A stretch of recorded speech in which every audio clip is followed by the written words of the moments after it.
Welcome in, Minnesota high school football fans. I'm here with Coach Lance. This is a special week where we get to do two, maybe three podcasts in a week. I know this one we're going to do in two parts. So covering all of 6A. For this one, it's going to be sections 3 and 4. We did a preview earlier on in the season. So this is it's halfway through the season. It's a halfway point, a good check-in time to kind of check in with all these programs. And we were messaging kind of just about where they've performed to our expectations.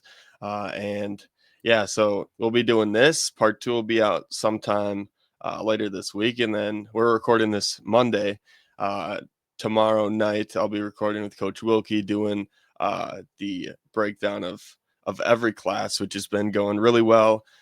So yeah, Coach Lance, how are you doing? Are you excited to get into this? I am. I've spent all weekend having to watch Eagan film. I know that's Caleb's favorite offense in all of Let's go 6A. Egan. So Yep. it's kind of nice to get a little bit of a break from the monotony of having to look at midline, inside, and outside veer and counter options. So yeah, I'm excited to talk about teams. We've had a whole bunch of surprises so far from 6A and some things that have kind of gone differently from how you and I had expected them to all the way back in like July or August when we did our preview. Yeah, it's definitely, once you start putting your opinions out and stuff like that, it gets a little bit more interesting because people can hold you to it, and we say stuff because we think it's right, but at the end of the day, even MLB Hall of Fame batters, miss in a lot, right? A good batting average is 300. That's a Yeah. lot. It's a lot of non-hits. So you're bound to have takes that don't go over well, but we try our hardest. Before we get into it, shout out Let's Play Football.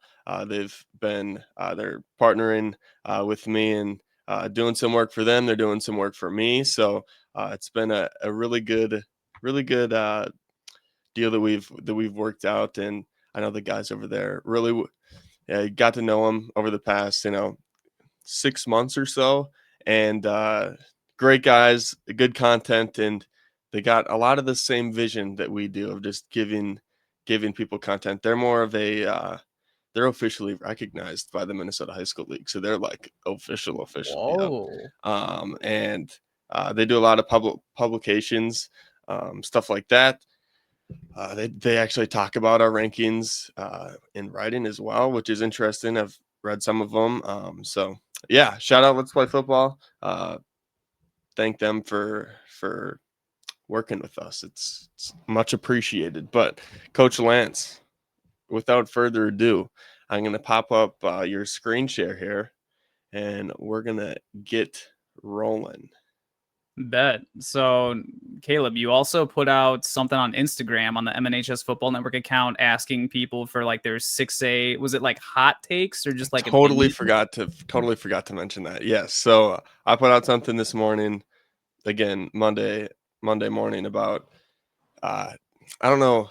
I just said takes, opinions, or insight. I think that was the label that I had with it. So yeah, community takes, opinions, and insight are going to be included on this. And I think you separated it by team. So as we go along, we'll talk about it. And now, if you had something about uh, a team that's in one of the sections we're not talking about, it's not going to be talked about, but it will be talked about in the next edition of what Yep. we're doing here. So yes, thank you for that. Of course, yeah. Because like one of the first responses I saw that you had was someone says that two teams in state that haven't made it for a while or first year in 6A are going to go all the way to state. It's like, whoa. So you're telling me, like, obviously we'll get to those teams when we talk about them. That's a pretty tall ask. You got to make it at least through 2 rounds of the playoffs. And Right. then here's another hot one I want your opinion on. Outside of the top 3 teams, which they didn't mention it, but I'm assuming they're referring to Minnetonka, Maple Grove, and Shakopee. Yep. But outside of those 3, 6A may be the most wide open it's ever been. Your thoughts on that? Yeah. Well, I was telling you before we recorded that I think that 3, 4, and 5 with Shakopee, I think I had them 6 in my rankings. The 3, 4, and 5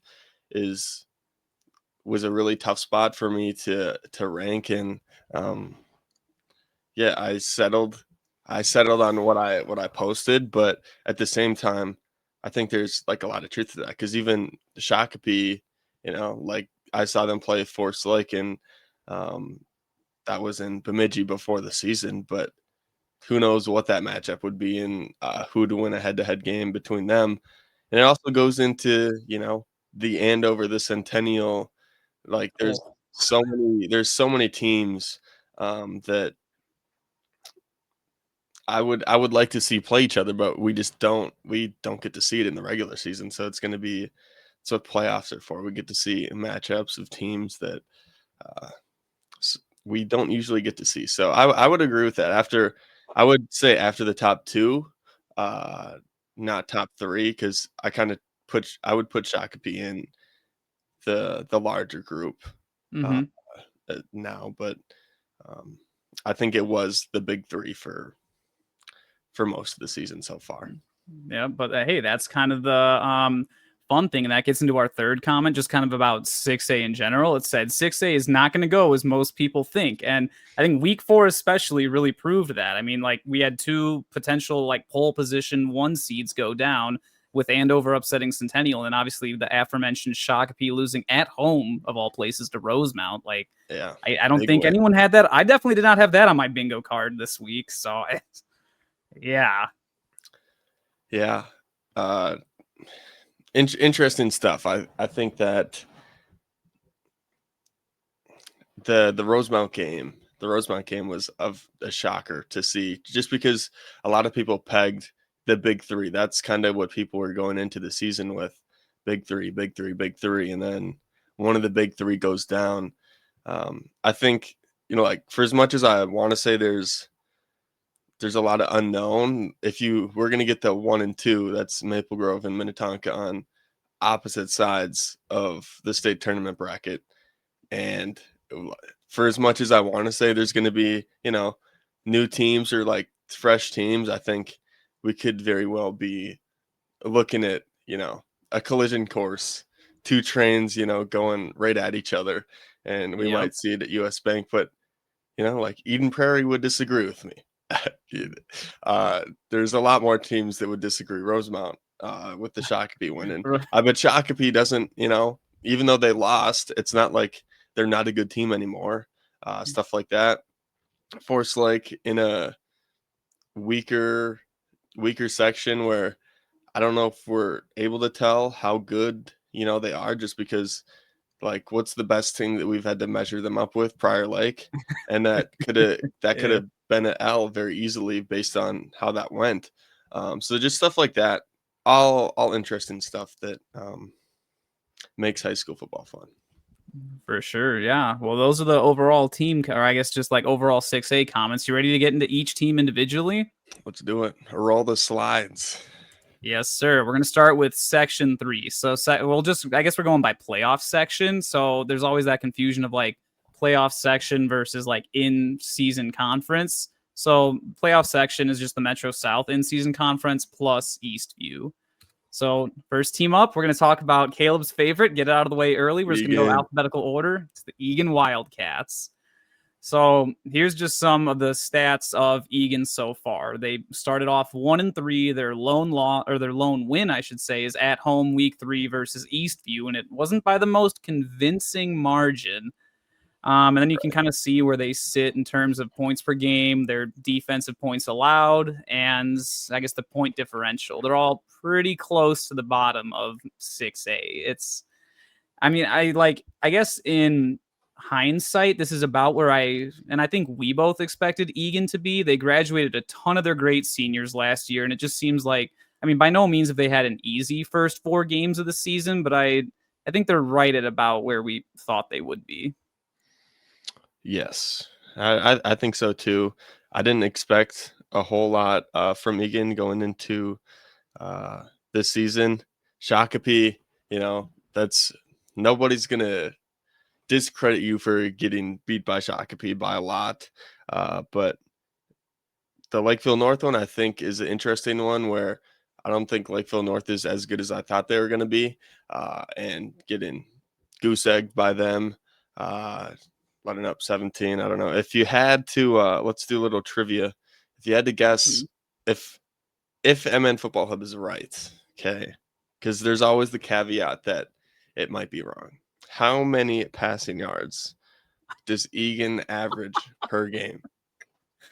Well, after I believe when we did our breakdowns, we looked at I don't know if we broke down the Eastview game because for at least for our preparation of Eagan, we looked at the Shakopee, the Prior Lake, and the Lakeville North game, and like those 3 games combined, I think they only had 8 passing attempts. Okay. So, That doesn't answer the question. no, and they weren't all completions. I'm like going in my head like out loud trying to figure out like, okay, it's got to be under Round to the 100 nearest yards. 10th. Nearest 10th. Okay. I'm gonna say 90 yards through the air. That might be generous. What's the official stat? Is that a total or is that yards per game? No, like passing yards total. Am I like way too low? Because I feel like they literally only pass like twice a game. No, passing yards per game, they're at 9.8. So oh, if you were to times that by 4 because we played 4 weeks, they would be at like 45, I mean, we laugh. I think. Quick math.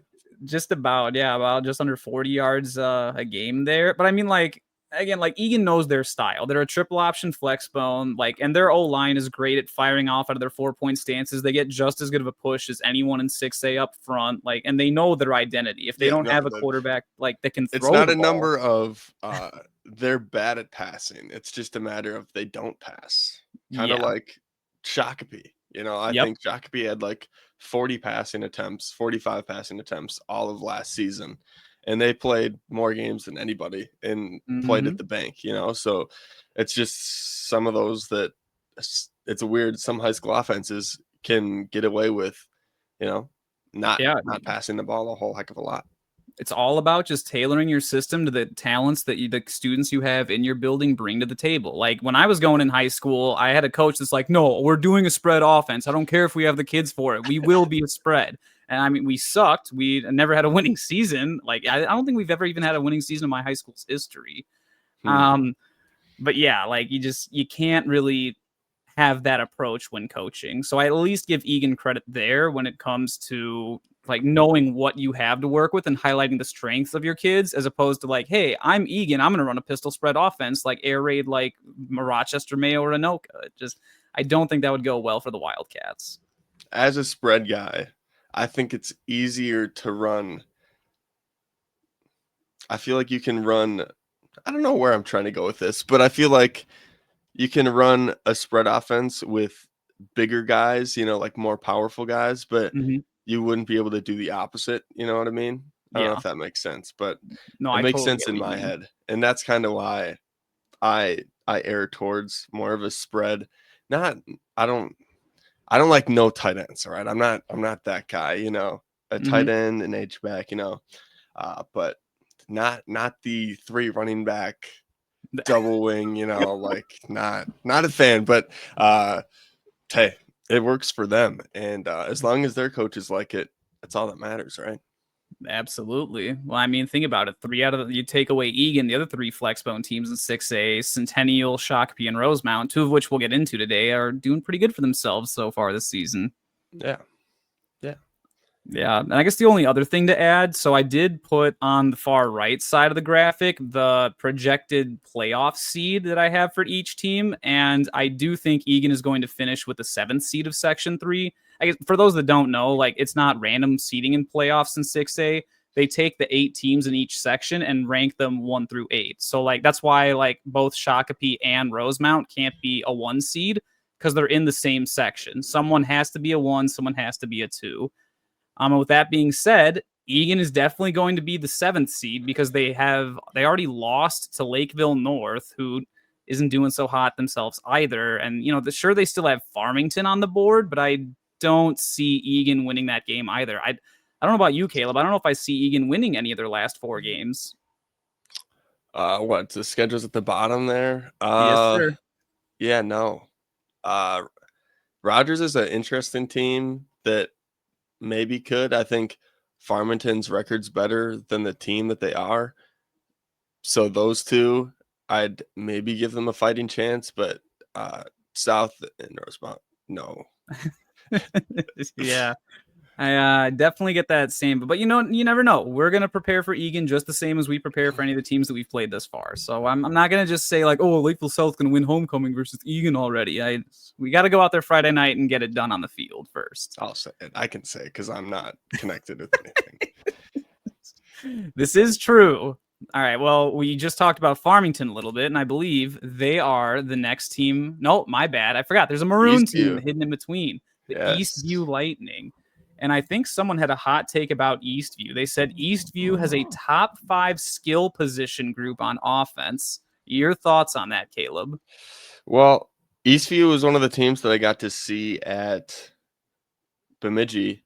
They went to Bemidji. There's, I think, I don't know, 4 or 5 6A teams from what I can remember being up there. But, I mean, I think Eastview's problem isn't the skill guys. It's more of I don't want to say a trench problem, but I think top 5 is a big reach, because I think even in just the maroon, I think Hopkins would have an argument, a really big argument to be over them. I would put them over even like Coon Rapids, like not a good team, but there's skill guys. I like their quarterback. Their 2 receivers are really good.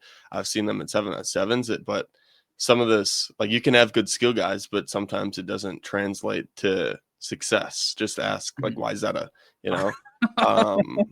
so that was, but like, maybe not top 5. Could they be a top half skill team? And people can go, no way, no chance. But at the end of the day, it's not 7-on-7 that's getting the record. There's a lot more that goes into it. So I don't know, just looking. JC Green, 89 rushing yards per game, solid. Matt McGrath, their leading receiver, and then they have 2 other receivers that also have 100 yards over 4 games. So there's nothing really like eye popping. I mean, the running back JC Green that averages nearly 100 yards is probably labeled their best skill guy. He's got some fun highlights too. I've seen some of his stuff that his dad and I used to coach together. He sent me a bunch of highlights. Like, he looks good running that football, but like you said, it's you got to have a lot more of a team out there helping him instead of just him trying to carry the load himself. 6'4", 200. Yeah, we got some good size. Quinn Curry also, I've seen, he's a good quarterback as well. So yeah, definitely. And so I guess I should point out that looking at the projected seed, I do have Eastview as an 8th seed. That's more so just because they're a maroon team, and any of those maroon teams that opt for schedule relief in the regular season, like you see here, they play Roseville, Coon Rapids, Hopkins, Park, the other maroon teams. They are locked into the lowest available seed in their section, and since they're the only maroon team in the section, they're stuck with the 8th seed. So regardless of how Eastview's like the last 4 weeks of their season go, they're going to be an 8th seed in the playoffs, and they're going to have to go to a 1 seed from a team that's not in Section 3. So like whoever comes out of the Metro West, probably Minnetonka or Maple Grove, there is a chance that Eastview ends up having to go to one of those 2 in the first round of the playoffs. Yay, Eastview. Good luck. Shout out JC Green. He's got a passing touchdown, apparently. Oh, no kidding. Yeah. He's got 2 attempts, both completions. Kind of got like a Walter Payton vibe going on. You can rush the ball, you can throw the ball, you can catch the ball. He's doing it all. But yeah, Eastview. There you go. They might need to increase their. You know what? Actually, going back to that hot take, top 5 skill position group. Do you think a top 5 skill position group would have the 25th ranked offense in 6A at just 17.2 points a game? It's underwhelming. It's underwhelming. Now, there's a line that goes into that can play factors, but yeah. Yeah, I mean, I get it against Rosemount, but I mean, like Roseville, Eagan, and Farmington, not exactly known for defense this season. That is correct. So, oh yeah. Speaking of Farmington, that's who's up next. We got the Tigers. Like surprising start, I guess, when they shot out to 3-0. Like, sure, you can argue, okay, Eastview wasn't obviously a Maroon team. They should win, although it was a close game, as we saw. And then White Bear, I think, only had 2 wins over Maroon teams when the two clashed. But the big one was that surprise win over Lakeville North. I mean, 7-3. Like that was just an ugly game to rock watch. fight. Yes. And like it's wild because going back and watching the game, like Farmington had some touchdowns that were called back, and I was like, oh, so like they could have won by more ? But yeah, and so like this is another weird one to me, Caleb, because I feel like the stats don't like tell the whole story of the team. Because like first of all, it says that Farmington has the 10th highest ranked defense in 6A, at least in terms of points allowed. I don't know that I'd say Farmington has a top 10 defense. Like No. it's data might be skewed a little bit depending on who you play. But I was also kind of surprised. Like their new offense they're running, they're only tied at 23rd in all of 6. I think they're tied with Mounds View for the 23rd like offensive 6A. And again, it's only like 17 points a game, just over that. Yeah, I feel like they definitely averaged more points when they were running their pistol spread the last few seasons, but maybe that's just me. Well, the new offenses, it can take a little bit for an offense, not only for players, but coaches also running like a new offense. They're still getting used to it to a sense and trying to find answers for problems when people pose them. So I think that's something to not hit the panic button on yet. I think that would be premature, but when you do look at I know I had Farmington not ranked in like my first 3 weeks, and somebody commented that they were 3-0, and just look at who you guys have played.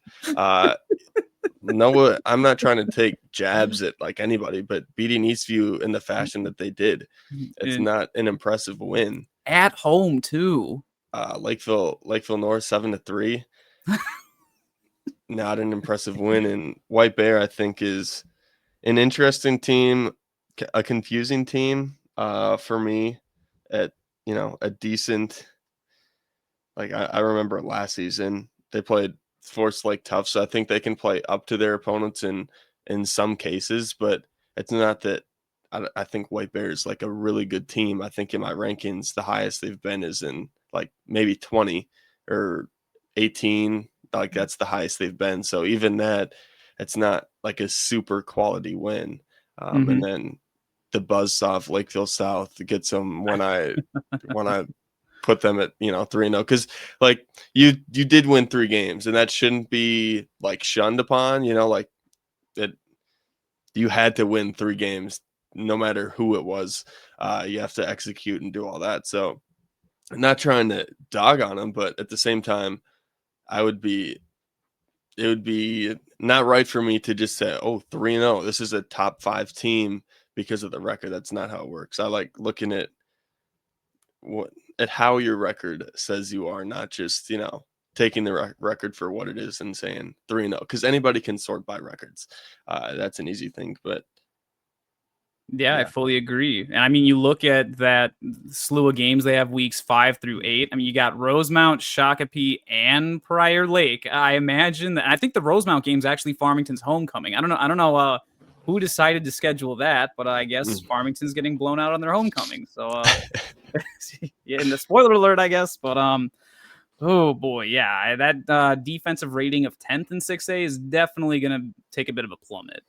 And then, like, as far as playoff seeding goes, I have them pegged for the 5th seed right now, just because they do have that tiebreaker over Lakeville North with that week 2 win. And then I imagine if they're going to win any more games, it's probably week 6 at Eagan. I don't know about you, Caleb. I don't see them upsetting Rosemount, Shakopee, or Prior Lake. No, it could. I'm a big believer in Prior Lake too. So that could be one where people say, maybe give them a shot. I really like Prior Lake. I think they're a really good team. So I think if we're projecting like the wins, it would be a 1 out of 4 is what I would say. Nice. Yeah. I mean, I think we're on the same page. That would lock Farmington into the 5 seed and first round of the playoffs. They most likely would probably have a date with the Edina Hornets. So Mhm. I guess we'll And I see. don't want to say that they're for sure going to beat Egan. I think that's when I say that it's a winnable game because I think Egan would view the same thing like on the other end of that's winnable, and it can be Mhm. winnable for both teams, but one team has to lose at the end of the day. So For sure. And historically, just being in Section 3 for a while, Egan has had issues with Farmington. Like even last year when Egan was kind of at their peak, they barely had to, I think it was like 16-10 they beat Farmington. So it was still a pretty close matchup, but usually Farmington gets the better of them. So you never know. never know. No, speaking of teams that you never know about, oh my goodness, Lakeville North. So even though I'm a South Side guy and I have tons of love and respect for the Panthers up north, I have to point out the points per game because that, like, especially when you stack up to the rest of 6A, like I know that your starting quarterback got hurt, but like, whoa. I mean, like, there's two The fire maroon alarms teams. are going off, and like I I mean, like, just and you look at how good their defense is too. Like only sixth, giving up only 14 points per game, and like they played Blaine and Lakeville South and did okay against both of them. Like in terms of defense, they didn't get like blown out by any means. But just to see such like a drastic gap between your offensive production and your defensive production, like, is astounding to me. Or yeah, that a it's team with crazy. this like the sixth ranked defense can have a negative point differential. Like I Going back, I know we're like our preseason talk. My biggest thing was talking about the guys that were leaving, and once you have mm, a Riley Grossman that played for you for 4 years, like once he leaves, the whole like you guys need to find a new identity in the yep. fact that your quarterback that your offensive coordinator, your head coach has worked with for so long is now gone. You also throw an injury into that, so now you're really kind of scraping for some sort of consistency in a guy that doesn't have a lot of varsity reps. It's like I wouldn't say it's super surprising, and I get like Lakeville North's coaching staff is good, but at high school football, you can only deal with the players that you're dealt with your program, Mhm. and it's not even the fact that the the quarterback that came in to replace Riley Grossman or the backup is bad, but like when you don't have any varsity snaps, that's just a reality of what and who are you going to be compared to? The dude that is an all-time quarterback for your school that just left. So it's like Yep. it's a tough pull for them too because they're probably putting a lot of pressure on themselves to because they saw Grossman play and they know how good he was, how big he was for the school for the Panthers, and I think that's where I would trace the offensive struggles back to. And I think you brought up, well, they are for like an I formation team, like they do like Yep. to run the ball, but also, you know, the Ripplinger, I think is his name, or Yep. Riplinger left too. He yeah, he graduated. left too. They had a couple good, like their tight end, Oh, one of their Sebastian yeah, Fries and Reese Hunt. I mean, like those uh-huh, are your offensive production right there. Your running back, your fullback, and then being able to bootleg out to your tight ends and your H backs. Like all those guys graduated. Like you're yeah. totally spot on. I think like Lakeville North, if I had to compare, kind of like in a way of I see like Anoka South of like they had a lot of people, a lot of people graduated. Now it's kind of like a year in flux where they need to get their bearings down and they need to just find their identity. They don't have to go to state, but at the end of the year, hopefully they have a better sense of like who they are, not only this year, but going into next year as well. Definitely. No, I fully agree with that. And like I think they're definitely a team that's playing for the future because I don't know that I see them winning another game, like maybe Champlain Park, but like Prior Lake, Rosemount, and Shakopee on the road. There's One winnable, just yeah, one. possible winnable game.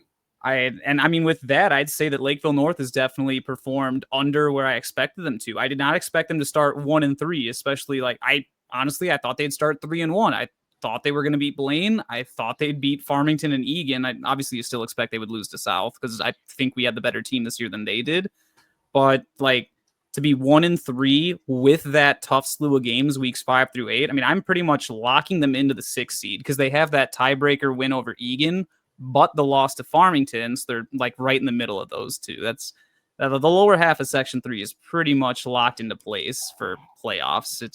I guess Lakeville North can just start planning which 3 seed they're going to go to. Maybe they'll see Champlain Park again in the playoffs. Who knows? Possible. All right. Yeah, but hopefully they'll get those guys some experience, and we'll see how it goes. Right. Okay, I think I'll let you do most of the talking for this next team, just because I don't want to bring in any personal bias or conflict of interest into the podcast. Conflict of interest. I think one of the Shakopee game is the game that I think was the biggest test. I thought the Mounds View game was going to be better than what it was, and now we've seen Mounds View's down a whole heck of a lot more than I thought they were going to be. But we were talking about Shakopee's in the big 3 that everybody played with, and if we play that Shakopee game over, who knows who would win if we play that game 10 times. Yep. Even though Shakopee did win that time. And Lakeville North, Farmington, you guys did what you were supposed to. What I expect, I think it can get these last 3 weeks of the season is where things get interesting, where things pick up, because Edina, Prior Lake, and Rosemount, that's a tough 3-game just a window, especially coming off Lakeville North, Farmington, and Eagan. Especially kind of when I think Eagan to Edina, that's a really big clash of not only, I would say, talent, but also like schematic wise of your defense plays a week to stop Eagan, and then Edina is the polar opposite with athletes on top of it. So I think the Edina game is maybe, and I think Edina is not as good as everybody. Everybody wants to put them in the top 5, top 8 or whatever. I have them, I think 11 or 12. I think they're a really good team, but I think that could be an interesting one. You look at the points per game and stuff like that. The differential, all good. The seeding, I think, is an interesting one, where who knows what the seeding is going to be with this section. And I think that's going to be one of the biggest things that we're going to figure out in those last 3 weeks, because we were talking about that Rosemount game could be an interesting one with implications that go beyond just a win or loss in the record category. Yeah, definitely. You're spot on. Then that's kind of why I put the 1 through 3. That Rosemount game is always going to be a tough one. I mean, like looking back, I think we've only beaten Rosemount twice in our school's history, maybe 3 times if you really go back. But it's literally 2021 when we won the state title, and then 2024, this last season, when Rosemount just decided they were going to have no offensive identity and just handed us a win. So yeah, you never count out the Irish, and I mean, it's not that Rosemount team this year. I can tell you that much.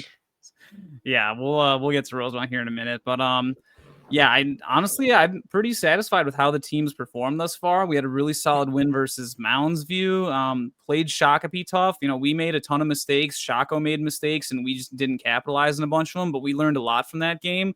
Bounce back against your in-city rival with Lakeville North. Take care of business there, and then Farmington, you have all the rain delays with 2 separate lightning delays, and still take care of business. And it was 35-0, by the way. We did let Farmington's starting offense score at the end of the 4th quarter on our JV defense. So we have to let the kids have some fun and score on a football game. We always like to be considerate like that.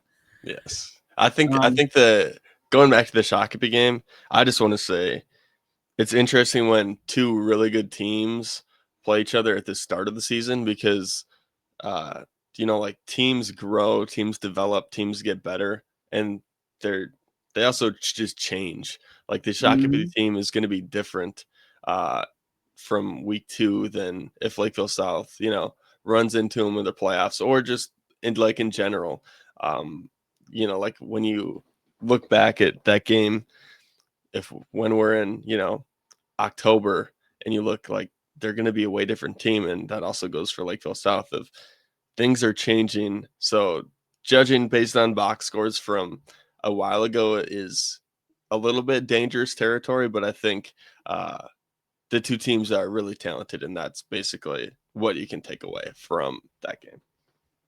Definitely, I fully agree, and we'll see how things play out for the Cougars. We got, especially those last 2 weeks, very big. Like Edina non-district game, it's not as important, but definitely weeks 7 and 8 for us with the Lakers and the Irish. So we're going to be big, like playoff aficionados, whatever the proper term there is. Yeah. So now we're going to get to one of Caleb's favorite teams. He's been big on them all season long, even in the preseason. We got the Prior Lake Lakers, who are currently sitting at 1-3. I think this is actually the third season in a row they've started off 1-3, isn't it?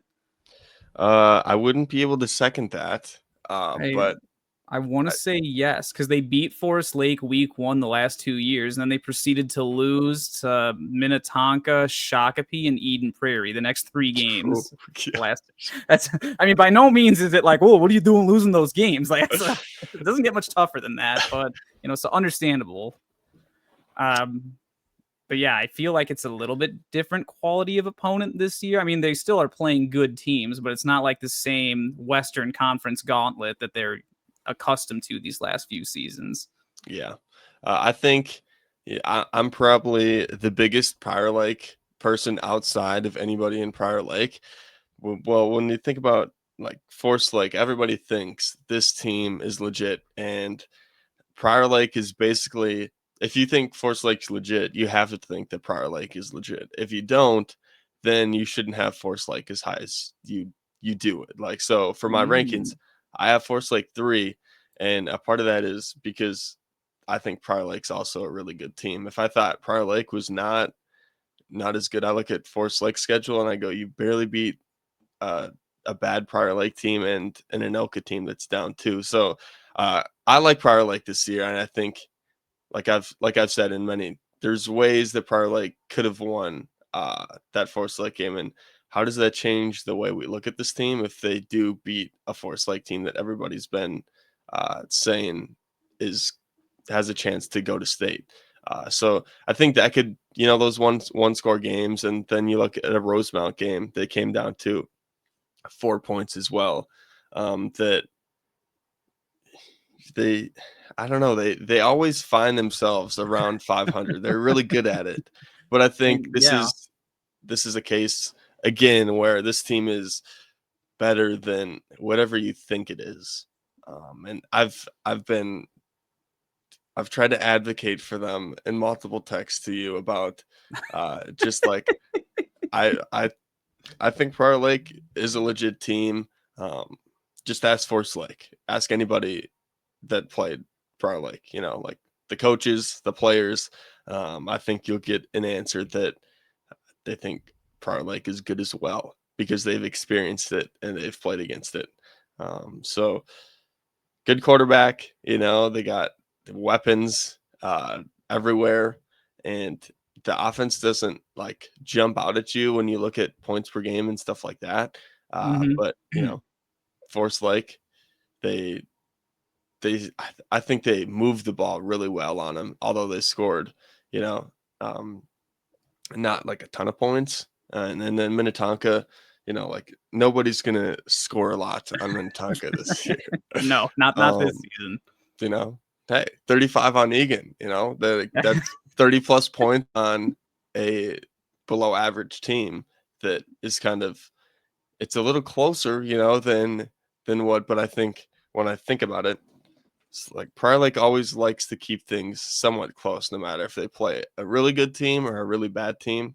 They always are kind of hanging around in that gray area, I should say. That the middle of the pack. I think that was what we talked about over the summer, that they're always like the middle of the pack team or around 500, but it seems like with the talent they have, they should be like a contender every year.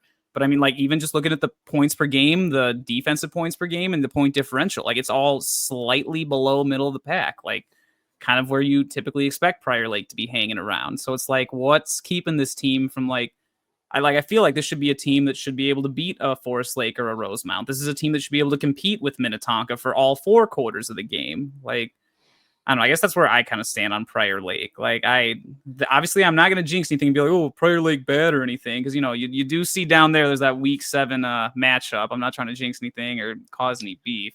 If Prior Lake moved up to the north or east, I think they would be a possible one seed for those. And that's kind of, I guess that's just what I think of them. I think they're a really good team that is in the unfortunate situation of playing a force like Rosemount and Tonka through just 4 weeks, right? And then I think 2-2 is my expectation. I think they could steal one from either you guys or Shakopee. I feel like that's definitely a Really? possibility, and I Did you wouldn't be see how they surprised. defended Egan's flex bone? Because if I Shakopee has watched any of the Prior Lake Egan game, and like, except been watching the Egan Prior Lake game, for some reason, like I think the score was closer because Prior Lake was playing like 0s and 3s with their defensive line, and then they had their outside backer in a wide 7, and then they had the outside backer step outside, and Egan was able to just take outside veer after outside veer into that D gap, and I'm like, but Prior Lake, like, what are you doing? I don't know. That just confused me. And you know what? Maybe, I don't know. If you go around and ask a Prior Lake defender, do you think that they could tell you what an inside veer or an outside veer is? Especially coming from a team that plays Shakopee every year. Do you know what ISO or rocket toss are? Like, do you know, like, because you can ask a Lakeville South kid, like, oh, hey, what does Lakeville North do? They'll tell you, oh, dive, blast, toss. Like, those are the power. Those are their favorite plays. Boot. right. But I'm not so sure that Prior Lake knows that about Shakopee or maybe anybody. Um, Yeah, but no, like I Egan, agree with you. Shakopee, what I said, they're gonna play. They play down to their opponents and they play up to their opponents as well. Yeah. So And they're going to force Shakopee to make mistakes, and probably us too. They are a very physical team. They fire off the ball fast, and that's always where they compete is in the trenches. So both us and the Sabres are who going to have to needs to take care of know business. different type of veers, anyways? Yeah. Well, yeah, they're throwing shade at the Flexbone offense again. But I mean, how do you think So they're much gonna of it. finish the rest of their season? Because I just have them like by default at the 4 seed because I don't think they're quite up there with Rosemount, Shakopee, or Lakeville South, but they're obviously not in that same tier as Farmington, Eagan, and North. Like they're literally just like by default stuck in the middle. I think it's a good spot for them, a dangerous spot for them, where I want them to be. Mm-hmm. Playoff time, probably like making some noise and prove me right. A fourth seeded, and they get a home game. All right, you know what? One more thing we have to mention. I think we talked about this before we started recording. Prior Lake has not had a losing regular season since 2009. I mean, COD Modern Warfare 2 wasn't even released then. GTA 5 wouldn't be released for another like 4 years. I was in 8th grade the last time Prior Lake had a losing season, right? And I'm It's like, respect. it's been a hot minute. But if they don't win one of those two, either Shakopee or South, assuming they should beat North and Farmington, that'll put them at 3-3. They're gonna have to win either Shakopee or South to at least make 500. If they lose both those games, that streak of not having a losing season for however many, I think that's 16 years now, which is remarkable, but it's all gonna come to an end potentially. So hold on, you got me curious. Mm-hmm. So okay, let's project this out. All For right. sure wins. I'm gonna give them North and Farmington So that puts them at 3-3. 3-3. Hmm. You're thinking because you do get Shakopee at home, but that's probably the slightly tougher opponent. But then you have to go on the road to Lakeville South, and that's never an easy place to play. How many wins? Okay, if they win the Eagan North Farmington game, and they lose every one of them, right? Mm-hmm. They would need 2 playoff wins to get to 500, or would they need 3? If they'd be 3-5, they'd have to win 3 playoff games. And you know what? It's funny you mentioned that because I don't think Lakeville Prior Lake has won more than 1 playoff game for who knows how long. They usually get stuck in the second round. So, I'm just saying they could get to 500 with playoff wins, depending on what their matchups are. They very well could. I mean, if they're a 4 seed, they're going to match up with. They're going to have a home game against a 5 seed from another section. And I mean, you think about the 5 seeds of the other sections, like the one we'll talk about next, maybe a Woodbury or a White Bear Lake. I think I'm Easy going to take win. Prior Lake 10 out of 10 times in those matchups. Yep. But yeah, all right. Long the time on the Lakers there. Let's get to one of the more interesting teams this year in Section 3. And I think probably my biggest overachiever, well, I don't know about overachiever, just overperformer above where I expected them to be, but the Rosemount Irish. I definitely did not expect them to be 3-1. I thought they would be better than they were last year, but to see like the turnaround they've had, and they're like either playing close or winning like against very good teams. We mentioned obviously Shakopee and Prior Lake are solid. We'll talk about Centennial in part 2. They're an absolutely fantastic team this year. And then if you look at the remaining schedule of Rosemount, like it might be all favorable matchups. Like, and on top of that, they already have the 4th best performing defense in 6A while playing 3 of the toughest teams there are. And their point differential is in the top 10 as well. Like, and with that, like, we'll get to it more when we talk about Shakopee, but that upset over Shakopee has just such huge playoff implications. Like, it basically has eliminated Shakopee from contending for the 1 seed in Section 2 or Section 3. And Rosemount basically controls their own destiny. If they win out, they will be the 1 seed of Section 3, which I definitely did not see coming. Or I don't know if anyone saw that coming. Did you think Rosemount was going to be like a top tier team in I 2025? didn't. I think going back to last year, I think Rosemount was one of the teams that had a really bad record, but when you looked at the game schedule and you looked beyond the record, you're like, okay, this team isn't going to be bad this year, because when you have those seasons of 1-score games and stuff like that, it doesn't come down to skill, but like there's a luck portion that goes into that of Mm-hmm. you get unlucky on a bounce, and that's the difference in a 1-score game. So it's like, is this team going to get unlucky 2 years in a row, or are they, like, are they actually a legit team? And I think they've answered the call or any questions of are they legit, because we talk about Prior Lake in like the unfortunate 4-game schedule, but if Rosemount is like the 1-3 after 4 weeks, I'd be saying the same thing, Yeah. because Centennial, Prior Lake, Shakopee, but they're actually on the good side of, oh, they have a strength of schedule and they've played really well against it. And that's like basically, I don't know. I'm a believer in this Rosemount team. I definitely am too. Not looking ahead because we got to take on the Wildcats, and I've got some Hornets and some Lakers to worry about before then. But as I mentioned earlier, when we talked about Lakeville South, we just never beat Rosemount, man. That's our kryptonite, and especially in a season like this, Rosemount's going to be dangerous. And you know what? I will throw one bit of shade at Rosemount because I feel like they should honestly be 4-0. I was at that Centennial Rosemount game week 1, and Centennial obviously is up 21-14 towards the end of the 4th quarter, and Rosemount's driving. Like, first of all, huge shout out to their quarterback Finn Mackin. Kid's only a sophomore, but I mean he runs like a freight train in that flex bone offense. It just fits his play style perfectly.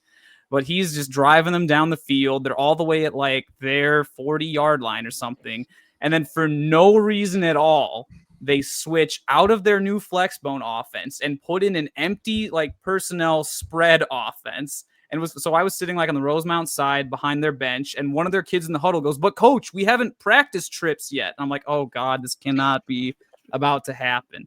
And sure enough, it was it was like 2nd and 1 from Centennial's 31-yard line. Like they're so close to just continuing to drive, and it's not like they're out of timeouts. They had like 2 timeouts and 90 seconds left. Plenty of time to go down and win the game with your offense.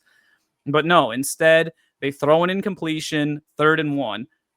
Center's not used to snapping shotgun. High snap over him, goes for a loss. And then there was a personal foul on the sideline after that. So 3rd and 1 became 4th and 29. And then obviously Rosemount didn't convert that, and that's how they lost. And it's just like, and I'm not trying to take away anything from Centennial. The Centennial guys did an amazing job, and it's always a tough matchup of Centennial versus Rosemount. But I definitely feel like Rosemount made we'll say a decision at the end of that game that kind of shot themselves in the foot. But that's one decision away from potentially being undefeated with a very tough schedule and having a kind of easy breeze the next 3 weeks in a row. So yeah, I don't know. Counterpoint, they only scored 7 points against Centennial, Yeah, other than like the pick six.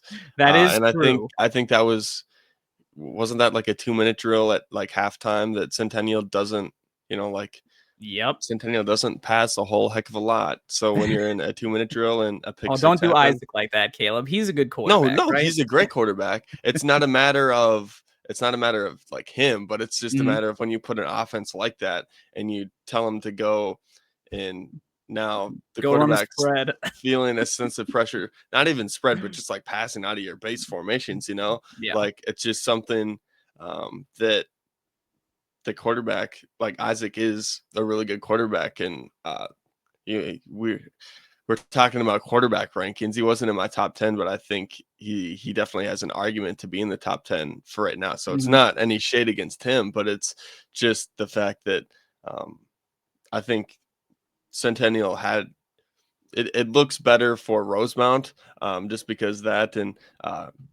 Max Jones. I think the only stat that Rosemount has in MN Football Hub is Max Jones interception for a TD. So shout out to Max Jones, really good backer for him. Also, Rosemount, let's do some stats here. We're a 6A team. You're one of the better 6A teams now. Let's get some player stats down. Yeah. Just saying. Oh, they're But notorious for not. They do that on purpose. Like they don't put rosters out. They don't put stats out. I don't know if that's like a Coach Erdman like decree, but they are very like, I guess, hush hush about all that stuff. for what? Yeah, I managed to snag a roster when I went to their game in person. Though it's Nice. all in a QR code, but that's I gotta like give myself a gold star for that. It's like hardest roster to obtain in 6A, and got it week 1. So yay! Funny. But yeah, Rosemount Irish definitely one of my favorites going in. I mean, not just for the regular season, but I think going into the playoffs too. If they're a 1 seed, I mean, we might see Rosemount going all the way to the bank. And what's funny, Caleb? We actually had some comments to your Instagram story about Rosemount going to the bank. So there were two conflicting. Someone said that Rosemount is severely overrated. Overrated. I think we It's both probably a disagree with Centennial that. person. It's probably Centennial saying that. I don't think an overrated team can hold Shakopee to 10 points. That's Right. just yeah. And then Rosemount deserves more respect. I think I agree with that, but I think we've been pretty respectful of them. I mean, they're 3-1 with some Yeah, no, very I think they're quality getting wins. a lot of respect. Yeah. A lot of respect. And then here's another shout out. Someone said Rosemount wins state behind senior lineman Cash Talcott. I don't know if that's an actual kid on their roster, but hey, I don't know that I necessarily Rosemount is going to win state. There is that big skipper shaped like monster that would get in their way of that. And I guess a maple leaf for that matter. But I think they could at least compete and maybe get to the bank state semis. Yeah, I'm just searching for that. What was it? Cash, Cash, then Talcott, Talcott. Assuming it's a real player. I mean, like we said, Rosemount doesn't really put out their stats or their rosters or anything. I mean, this could totally be like a smoke and mirror situation. Kind of like what is it when Eli Manning goes around to all the Here he is, camps? number 50. Oh, let's go. I'll search him up on Instagram and give him a follow. There we go. Shout out. Rosemount always has great linemen, man. I mean, if you ever watch them pull their guard around and run G or any of their veer blocking, they know how to move some boys around. They're good. Yeah. Oh, are you ready to get into the last team of Section 3? Yes. Awesome, because we've got one of the front runners for the 1 seed preseason, but things have kind of taken an interesting turn. We got the Shakopee Sabers, who just moved to the Metro South this year from that tough Metro West, where they've actually done pretty solid in the last 2 years. What are your thoughts on the Sabers, Caleb? Are they at where you thought they'd be? Are they a little bit under? Are they over your expectations? What do you got? Cash Talcott just followed. Sent him a request because his account is private, but there we go. All right. Shakopee Sabers. I think they're right around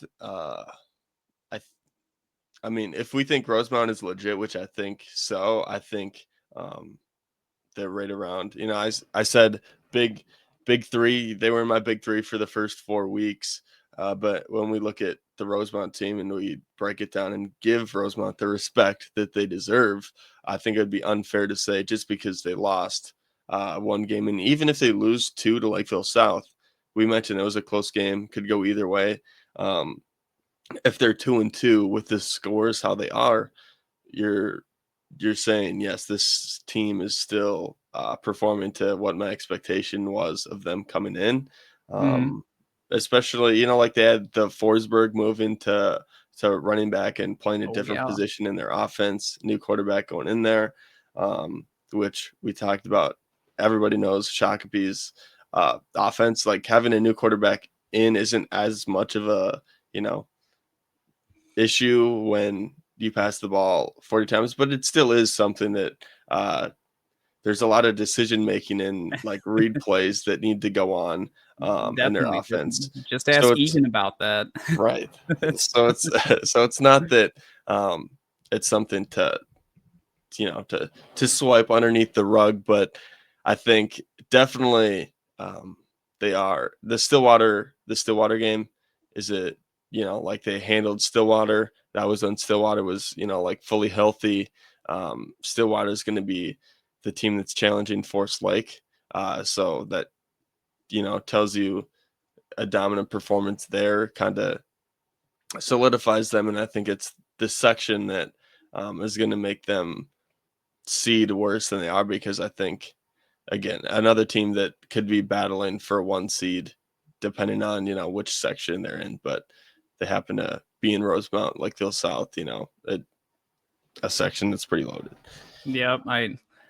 You know what's funny? So I just had like an epiphany because for like, obviously you can see the stats. Shakopee is killing it in terms of offensive production. Their defensive stats are probably a little bit skewed because I think 21 of the points they gave up to Stillwater came in garbage time because they were up like, I think it was 42-7 at halftime. So I think their defensive rating is probably a little bit better than seventh in terms of opposing points per game. Point differential, honestly, would be better too. But I have that they're only going to be a 2 or a 3 seed. And kind of like we mentioned earlier, that loss to Rosemount is so detrimental. I mean, this might be like a total deja vu moment of the Minnetonka Shakopee situation last year, where Tonka was 6-2, Shaka was 7-1. But because they had the same section record and Tonka had the head-to-head tiebreaker, Tonka got the 1, Shaka got the 2. I mean, like, suppose Rosemount beats North, Farmington, and Eagan, because I think we pretty much were on the same page. They are going to do that. But then week 8, they lose to Lakeville South, drop to 6-2, and Shakopee wins out. Shaka would be 7-1. Rosemount would be 6-2, but they would have the same section record, and Rosemount would still have that head-to-head tiebreaker.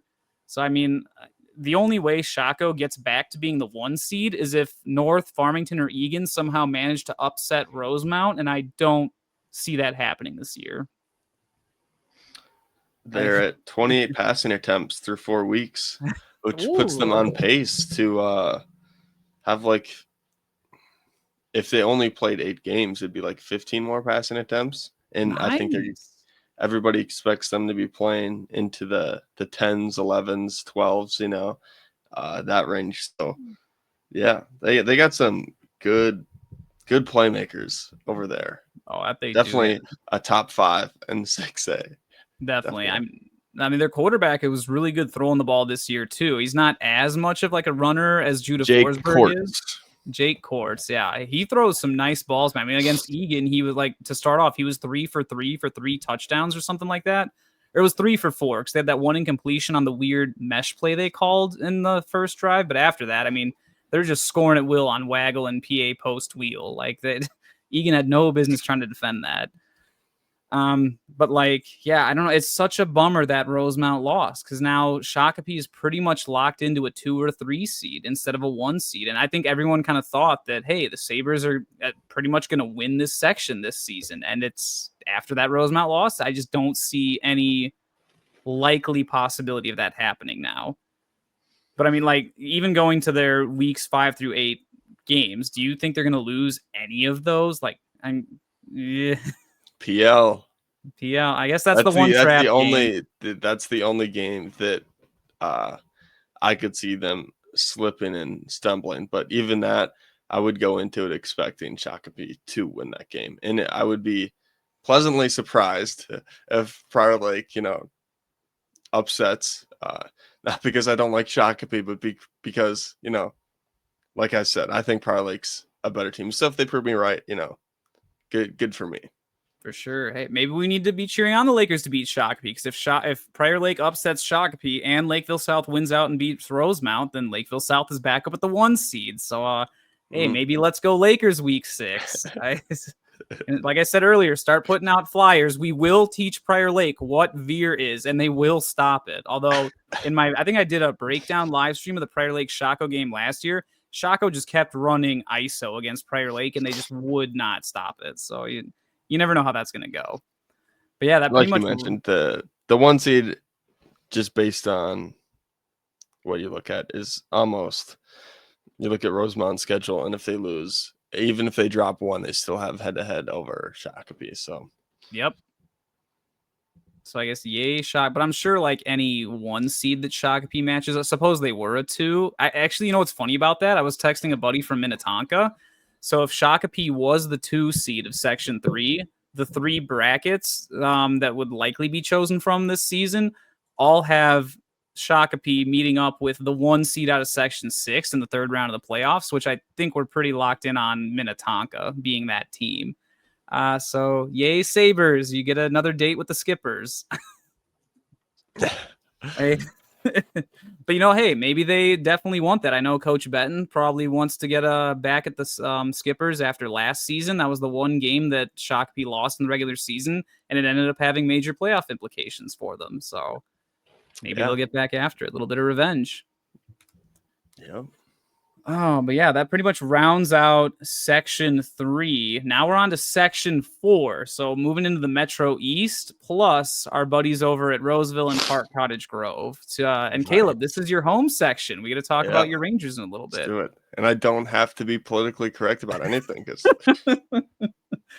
true. Although I did see you were on that Lakes Area TV podcast preseason when you guys were picking the Rangers. You said the Rangers were going to go 7-1, but your other guys said that they were going to go 8-0. Yeah, Maroon Kool-Aid.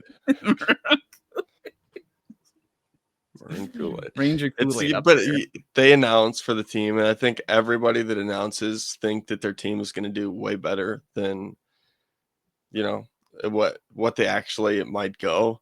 But I think,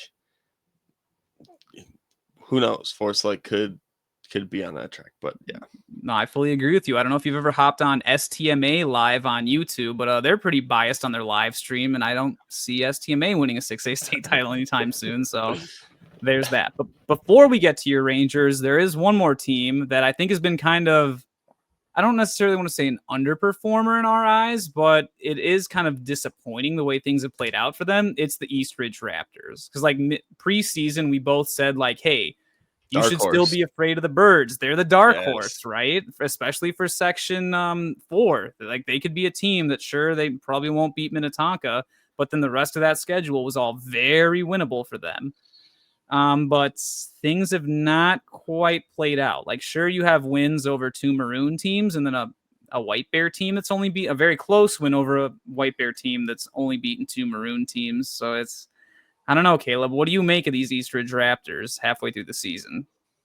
I guess in having a little bit more access to the stuff, I don't get to watch every game, but I know that Eastridge last year, when I went to some of their games, a spread offense that likes to do RPOs, likes to, do everything a spread offense likes to do. And then Tomes gets hurt week 1. And that's early on too. A big loss. I think, it was one of the first plays. And now I looked at one of their receivers' film, and they're, not at all in a spread offense. It's a 1 receiver sets, and they got, is that news to you, or is that?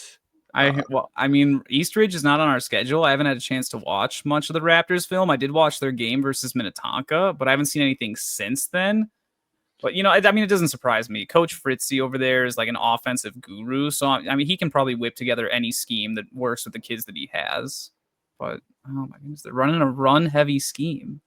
I mean, it looks like it. And I know they have a good receiver. I can't remember the name off the top of my head, but that was just an interesting thing of in me not getting to, being tasked with everybody in the state, an Eastridge team that, has went through a big injury that kind of does change the trajectory of what we think the team can be. But even in that case, just interesting thing to note of, and who knows, maybe it is the thing that they're not fully doing that, but they go back and forth between offenses and stuff like that with the old toggle switch. But we know that can be dangerous.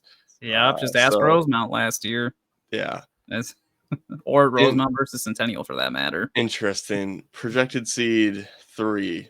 So That's one of the things where I go like, man, I feel bad for a team that's in, one of these other sections that might be 5 or 6, but I think there's probably a better team than Eastridge. You're not trying to hate, right? But like your wins are against Hopkins, Roseville, and White Bear, like we talked about. Like that's not anything to be big flexing about, in my opinion. True.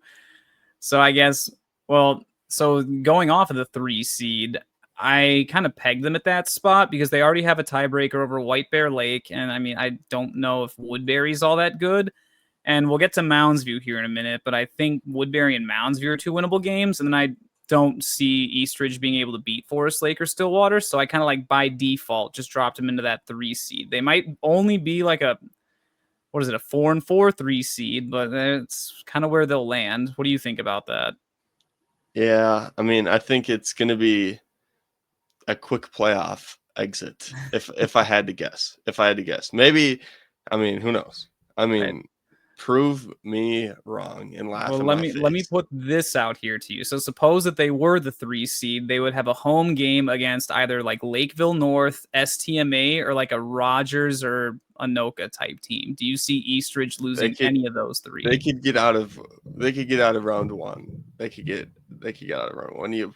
When you ask it that way, those teams, I think, you mentioned a great coaching staff, and Eastridge is always going to be decent. I think, especially given the nature of where those teams are this season, I think, especially a home playoff game could be a win. But it's when you go beyond that, I'm seeing the T formation, 1 receiver set against White Bear.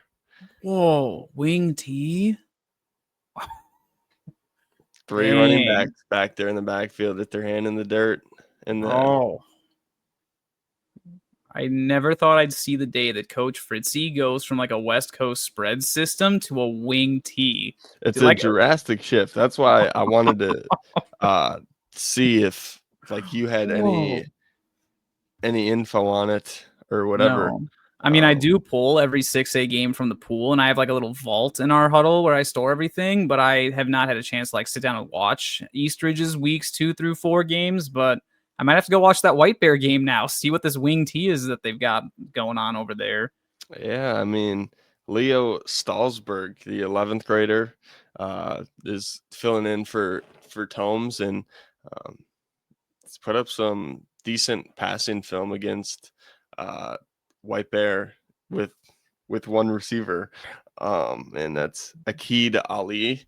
I think he had a real good game against White Bear, just based on, I'm kind of looking at it right now, that putting up some numbers as the only receiver there. But that's something where I think maybe like next year Eastridge is going to be better. They'll have year 2 of a quarterback that has varsity experience.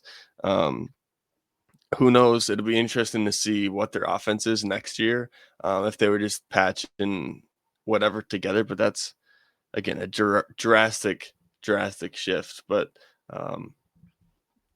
yeah, man, Stalsberg, Ali could be a one of the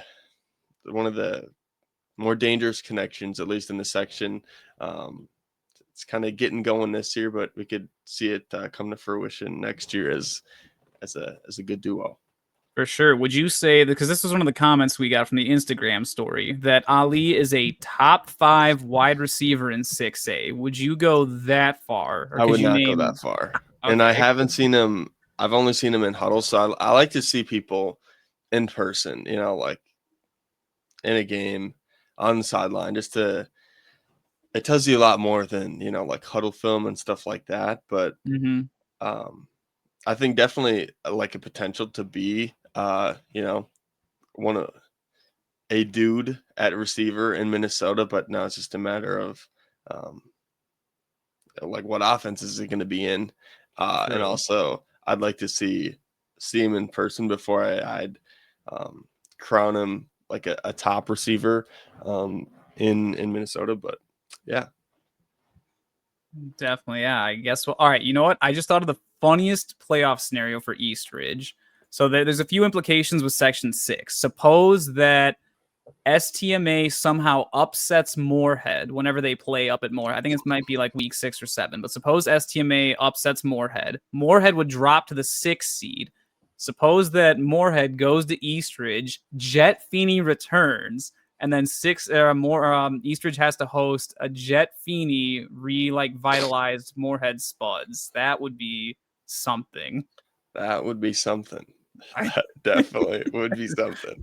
That'd be like the worst possible timeline for the Eastridge Raptors. Yeah, that I would not put that as a favorable outcome for Eastridge. Definitely not No, do that. but now we're gonna move on to Caleb's favorite team. We got the Forest Lake It says Rangers. it's Forest Lake. It's Prior Lake. Come on. So were you sad then when the Rangers finally got the better No, of the Lakers week 1? I was not. I was not. Um, but yeah, Forest Lake, real good this year. I think it's a little bit nerve wracking because I wanted them to be Prior Lake by a lot of points. They didn't, but I think Prior Lake's we've talked about them enough. It's a quality win, and it would be a quality loss if they lost it. The Anoka one's a little weird, scares me a little bit, Especially and considering what Anoka's become. yeah, they needed special teams a lot to win that one, but that is also something that Forest Lake has in their cap of uh, Jaden, one of the best kickers in not only in 6A but just in the state in general. Who hasn't really been kicking for a whole heck of a lot, but a really good kicker at that. And Husby, he runs, the special teams. He works with a lot of kickers in Minnesota. He's the special teams coordinator at Maple Grove. He really likes this kid, and just getting to see him kick, I think all of his opinions, and he knows way more about me than kicking, that this dude is legit. And I think that's something that, yeah, in close games, it's always good to have a kicker, especially if Forest Lake thinks they're going to go as far as they are. I think it's also another thing, but second in points per game, first in, man, that's first. That data is skewed a little bit because over the last 2 weeks, they are combined 104-0 against Park and Woodbury. And that's So, to be expected. Like, yes. you can only play the teams that you can play, and that's the difficult thing, because you look at the schedule, especially if we talk about Forest Lake being like, imagine if Maple Grove or Minnetonka played this schedule. Like, they don't get tested ever unless it's Yep. Prior Lake, and then Anoka being a team that was good last year that we thought could be a good team this year, that we're finding out is not as good of a team, and they're struggling, That's and a bit they of kept it an close. understatement, but yeah. So you're right. It just interesting because they might not get like tested. White Bear, it's a rivalry game. It's going to be close. I would say it shouldn't be. Just like the Woodbury game, some people thought the Woodbury game was going to be close because they had a decent record. again, it's not about the record. It's just about the Who you teams beat. that, like who you beat. Yeah, right. So it's going to be Forest Lake or Stillwater. It's going to be the 1 seed coming out, and the news coming out of Stillwater is not good for Stillwater. So I think Ooh. it's like Forest Lake. If Forest Lake doesn't get the 1 seed, it's a failure. I'm kind of going off of that. If you look at their like district games from Woodbury all the way to Stillwater, it's like easy mode all the way to originally hard mode. It just like progressively gets more difficult. You have the relatively easier ones with Woodbury and White Bear. Then you have Eastridge, a bit of a step up, and then you end with the 2 dreaded ones of Mounds View and Stillwater. Another important point to note: 3 of the last 4 for the Rangers are all on the road. How are they gonna respond to being a road team in the back half of the season? I mean, because you've been to Ranger Stadium. Like, there's such a great home field advantage in Forest Lake. Yeah, the lights flickering on and off every time they score. They've been flickering a whole lot these last 2 weeks. Forest Lake is known for the lights going out, just like completely out. I don't know if that's happened this season. Yeah, no, it was a thing. It's a thing. It happened. Just ask Prior Lake about last year's game because the lights just went out. And What? yeah, I know it's happened a few times. There was the middle 2000s. They had I think it was a game against like Apple Valley or something, and the lights turned off, and they had to like move the game to Saturday because the lights wouldn't. And you're not going to play football in the dark. So a side tangent there about Forest Lake's lights. Okay, but I mean, it's funny you mentioned that because Apple Valley can't turn on their lights either this season because of those birds, the ospreys they got going on there. So hey, look at that! It all comes full circle. Yeah. So it again, like I said, there's not like a whole heck of a lot to talk about, and it's like you should handle business, and if you trip up, you're not as good as we think you are. So expectation, like I said, 1 seed. If it's not, I would be setting the fire alarms off in Forest Lake High School. I can just go drive down and just and evacuate everybody and get everybody that's on the Forest Lake train to take a step back at least.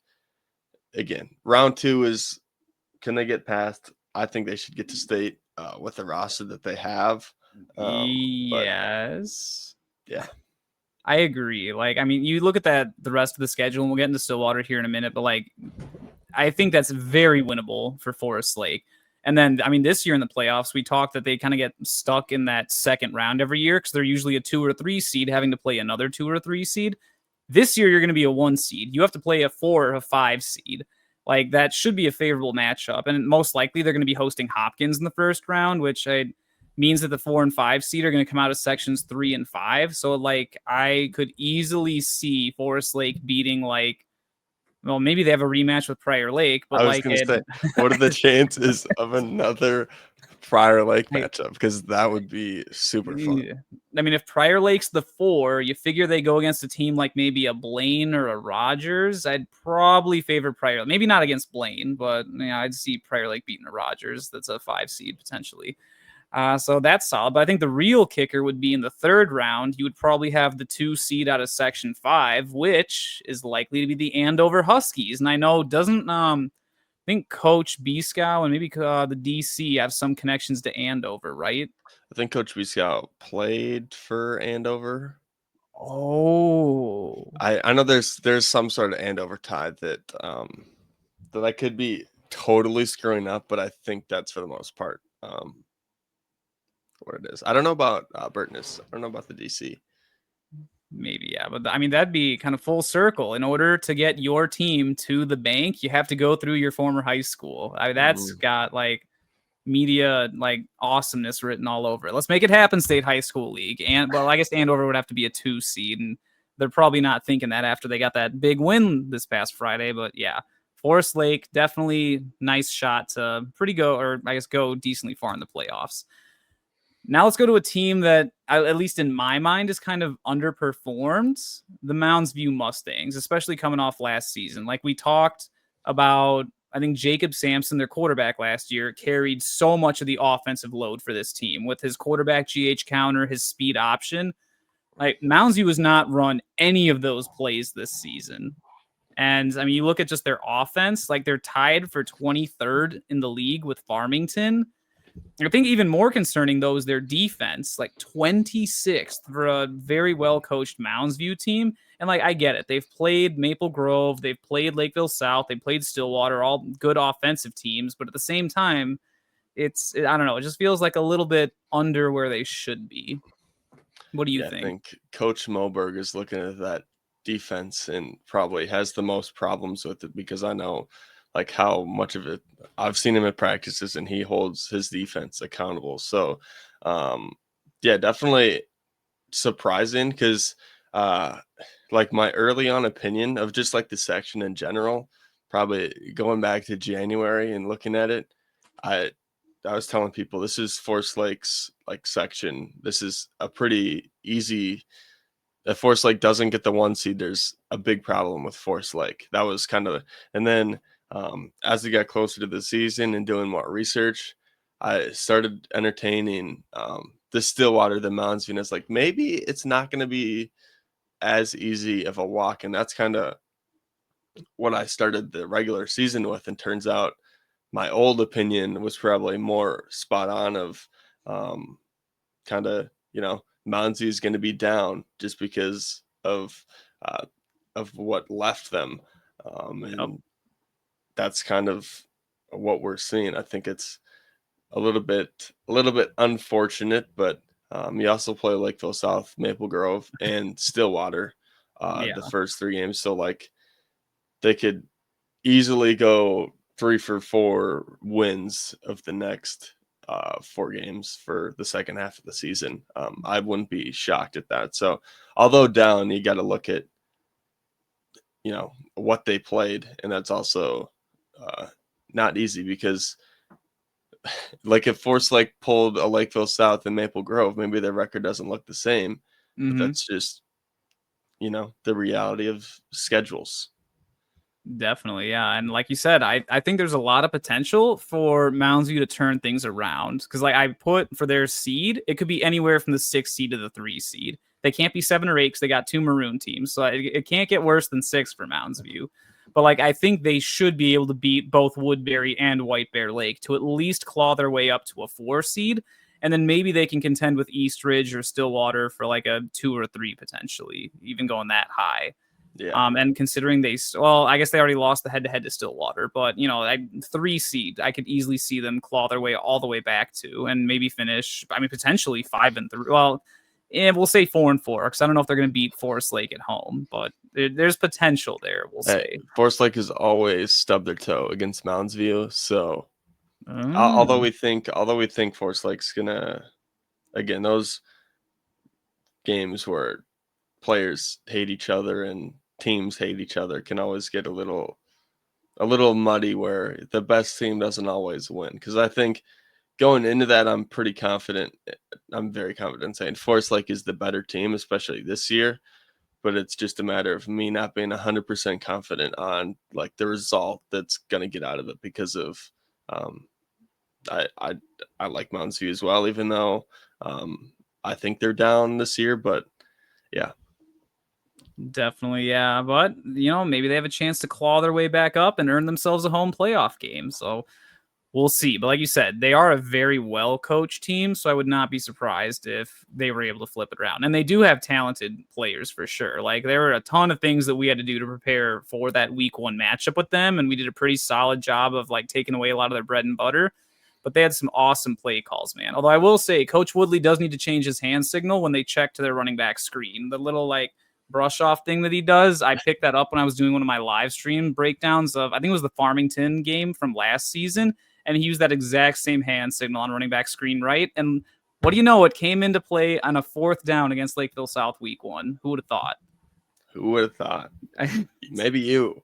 Well, I think I actually said it. I don't know. I'd have to go back and watch that whole 6-hour stream. But somewhere in there, I was like, hey, maybe that's something that'll come into play week 1. And I mean, I guess I ended up having some Nostradamus type stuff going on because I'm looking into my crystal ball. Sure enough, it happened. But Yeah. So anyway, on to the next team in this section. We've got one of the two maroon teams in section 4. We've got the Park of Cottage Grove Wolfpack. And just looking at some of those stats, Caleb, it's definitely been probably not the year Park expected. What did they expect? I don't think they expected to only have 2 quarterbacks left in their entire 9 through 12 football program. I know injuries have been a big part of, what has went down, unfortunately. Yeah, that you just feel for those kids so bad. I probably expected them to still lose to Stillwater and Forest Lake and maybe keep it close with White Bear, but things have gotten really out of hand, and you just feel for those kids so much at Park. Yeah. But that's a dog on a team that's already down. I didn't expect pretty much of anything from Park going into this year. There was rumors that they maybe could have been going down or something like that. I thought it would have been good for the program. Because even in they're in maroon, so they play a weaker schedule. They're also in the East, which is also one of the weaker sections as well. So it's not that it's a bad spot for them, but I think it just all the injuries, all the stuff that that happens, just not good. But on the bright side, Coon Rapids, Roseville, Eastview, that's combined 1 win amongst those 3 teams. That's a good momentum builder to get bounced round 1. Yeah. Actually, you know what? Now that you got me thinking of that, Caleb, their last 4 games right now are a combined 12, 1 and 15. That's wild. Like we said, that Park's in a pretty bad spot, but hey, thankfully the last 4 games of your season are all against teams that are in sort of similar boats. So maybe they can make some stuff happen, get the kids having fun and competing. That's really what it's all about. Then hopefully rebuild for next year, get kids healthy again, and come back with a vengeance. Come back with a vengeance. Yes. Potentially. Maybe they'll get lucky and they can actually go down to 5A. Maybe we're going to get I don't know. My way too early prediction is maybe we're going to see Elk River Park Center get moved up by 2027 just because of district boundary redraws. So, Elk River, not Park Center, please. I get you don't want Park Center 6A. I think they should stay 5A. I don't know, man. If the Osseo school district sends Osseo kids over to Park Center and then sends Maple Grove kids east to Osseo, Park Center. I guess if boundaries get realigned and stuff like that, if things change, yes, that would influence my opinion of Park Center being 6A, because this isn't 5A, but Park Center always has talent on the roster, but they just are never a top team. But this is not a 5A podcast. This is 6A exclusively. Yeah. But Elk River should move up. Yeah, fully agree. And it's funny we mentioned Park Center because we'll throw shade at Minnetonka really fast. When Minnetonka had their playoff game round 1 versus Park Cottage Grove last season, the announcers in the live stream kept referring to Park of Cottage Grove as Park Center High School. I'm like, you don't even know who your team's playing in the game. Yeah. Park, well, I guess park that's here, a park there. There's a lot of parks in Minnesota. They still got paid. Yeah, that they did. Very true. But yeah, that, like we said, definitely some winnable games. And I mean, if it'd be, I think it's a bit of a long shot, but if Park did manage to beat Wyzetta at home, I don't think it's going to happen. That might. That is brutal. You didn't just say that. No. Like I said, I would probably take a miracle. It's a long shot's probably underselling it. It's probably a very, very long shot. But I'll get a buzz cut. Sambu's about to slide into my DMs and let me hear it. But no, I definitely think they're going to be more competitive in those last 3 Maroon games of the season, especially that week 7 matchup against Roseville. That is going to determine who's going to be the 7th or 8th seed of this section 4. That might have to be our game of the week, Caleb. I mean, we very well might have a 0-6 Park Cottage Grove playing an 0-6 Roseville week 7 to find out who's going to be sacrificed to Minnetonka in the first round of the playoffs. Not if Coon Rapids has anything to say. I guess we'll see when we get to them. But let's shift gears, speaking of Roseville, to the other Maroon team in Section 4, Roseville Raiders. I guess really rough start to the season. I mean, they did not score a point until week 4. Like, I cannot even fathom how that must feel to the kids, not even scoring. And it's not like their defense has been all that bad. Like, sure, you've played a banged up Eastridge team in Woodbury, but I mean, their defense isn't too shabby. Funny enough, they're actually tied with Stillwater for 21st defensive points per game. It's kind of ironic that Stillwater and Roseville are allowing the same points per game. A difference of quality of opponent for sure. But offense is the big one. You look over there and they are dead last in offense at only 4.8 points per game. I mean, just to put it into perspective, that's less than Burnsville and Coon Rapids last year. And we both know how much those two teams struggled. That's bad. Yes, I don't know. Caleb, you're a lot closer to Roseville than I am. What do the Raiders need to do to try and turn something around or generate some offense? I'm trying to come up with an analogy for what Roseville's offense has went through. Usually I'm somewhat good. I just can't. I don't know, man. That's brutal. 4.5. Not scoring against 3 opponents 3 weeks in a row. Just not good looks. And it's not like any of those 3 teams, like we said earlier, have really been like stellar. So it's Man,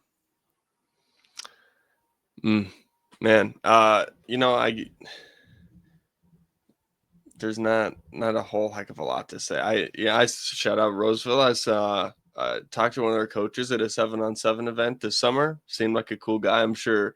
I'm not too sure who. Do you know who the head coach is?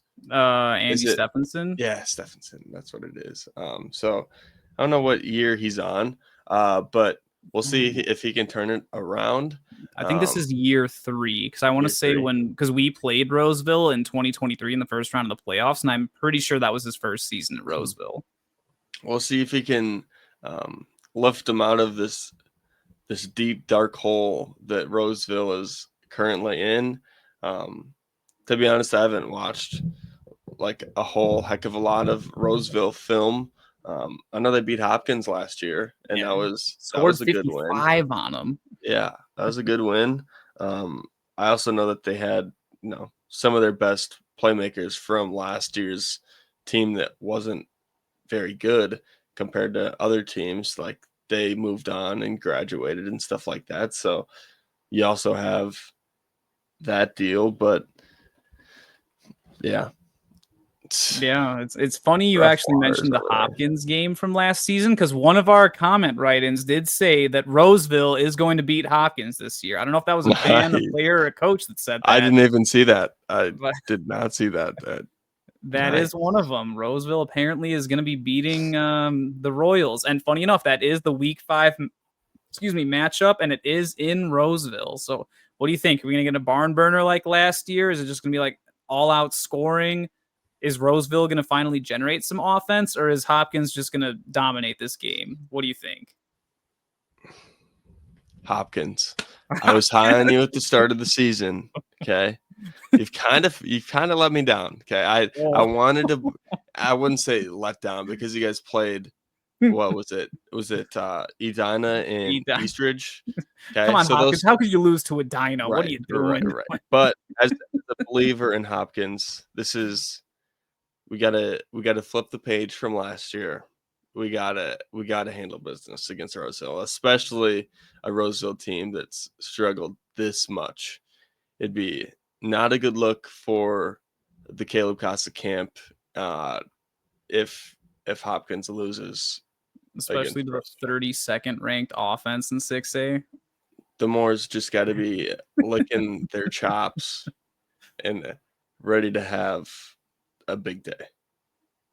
Definitely. I think their passing game is going to be pretty good because I think Roseville still runs that 4-4 defense of theirs. It's 4-4 defense. You're going to get a lot of cover 3, so you know what you're going to be essentially getting almost every play. see if they take advantage of that. Is there any shot that Roseville can compete against Coon Rapids or Park Cottage Grove in week 7 or 8? 'Cause I think we're both probably safe in assuming that they're not winning at Centennial week 6. Yeah, no. That's a safe assumption. No, I don't think Coach Diggins Jr. is going to have any issues defending the 32nd ranked offense in 6A.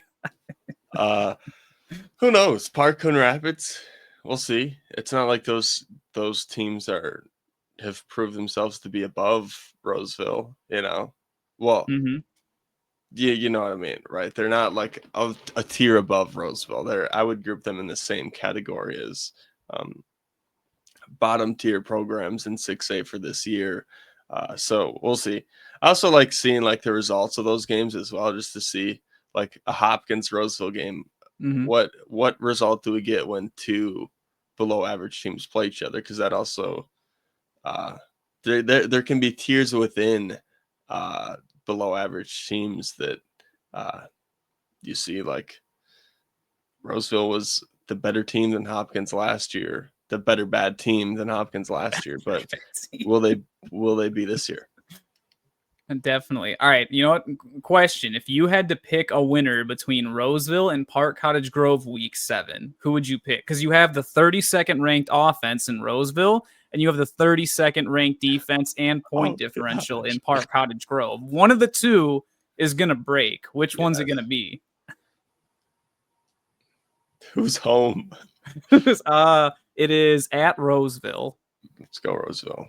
Oh, we're taking the Raiders. They're going to be able to score some points, huh? No. Sorry. Reverse. I think I've seen some of Parks players. Yeah. So you're taking Park? I think so. Park Cottage Grove to the 7th seed, Roseville to the 8th seed. Roseville gets sacrificed to Minnetonka round 1. Perfect. Nice way to conclude the Raiders right there. Let's get on to I think there's some news about this team that you and I have recently heard about, but the Stillwater Ponies. Very unfortunate non-district game draw when you have to play Maple Grove and Shakopee. Like, at least you get both of them at home. Stillwater and Mounds View got just horrid polls. And what did Forest Lake get? Forest Lake got Prior Lake and Anoka. Okay. I guess before the season, you don't think. I guess carry on. Yeah, poor. At least Stillwater got both of them at home, whereas Mounds View had to go on the road to Lakeville South and Maple Grove. That's brutal in the first 3 weeks. Yeah. But hey, that means next year Stillwater gets to go to Maple Grove and Shakopee weeks 1 and 3. So lucky them. But what do you think about the Stillwater Ponies? Like, I think they're right about at where I expected them to be in terms of their non-district games, and I'm just kind of waiting to see how far they can go in the actual Metro East district play. But given some things you and I have heard, I'm not sure how confident I am in them challenging Forest Lake for the 1 seed anymore. Yeah. Going into the season, I thought they were going to be the biggest challenger. I was probably the most high on them, other than Forest Lake, of having the chance to get the 1 seed. Their D-line, their just defense in general, the Foye Olsen and Emilio, their running back, also really good. Zoller, probably the best receiver in the section, pretty easily. Maybe some Forest Lake guys are mad at me, but dude, yeah, he's a beast. Really like seeing him play. Yeah, but then it was a matter of what's going to happen with the quarterback spot, what's going to happen with it, and Runk took over, and for as much as the Maple Grove loss looks bad, it wasn't as bad as what it looks like score-wise, and Shakopee's just a buzzsaw that, just an unfortunate situation, but definitely was going to be for my eyes, the biggest challenge to Forest Lake. But we'll see what this injury, who Stillwater has as their backup to fill in for Runk, because he's out for the season. Oh, he's out for the season. Yep. ACL and MCL, Oh. which absolutely sucks and makes me mad because I wanted to see Stillwater. Although, like, I'm forced, like, I watch every, like, I want to see good football, and I don't want to see a team just walk to a 1 seed with not really like a lot of fight. And I think this Stillwater team with Runk was going to be a team that I had week 8 circled on my calendar to be at Stillwater because my impression is that was going to be the 1 seed for the section, and circled with red Sharpie on my calendar. And now I don't know if that's going to be the case anymore, depending on what's going to go on. Ben Fredericks, I think, is been maybe the guy that we're going to see under center. What grade? In the Is he a shotgun, sophomore, junior? 12th grader. So Senior. I think Runk is an 11th grader, right? And Yeah. So Fredericks, it's one of those dynamics where Fredericks is the older guy, but didn't get the starting job. And who knows? Maybe it's not Fredericks. That's just what I can see from the stats. And I think I want to say he did get some time in the video that I saw from Mounds View after Runk went down. So I'm assuming it's going to be Fredericks.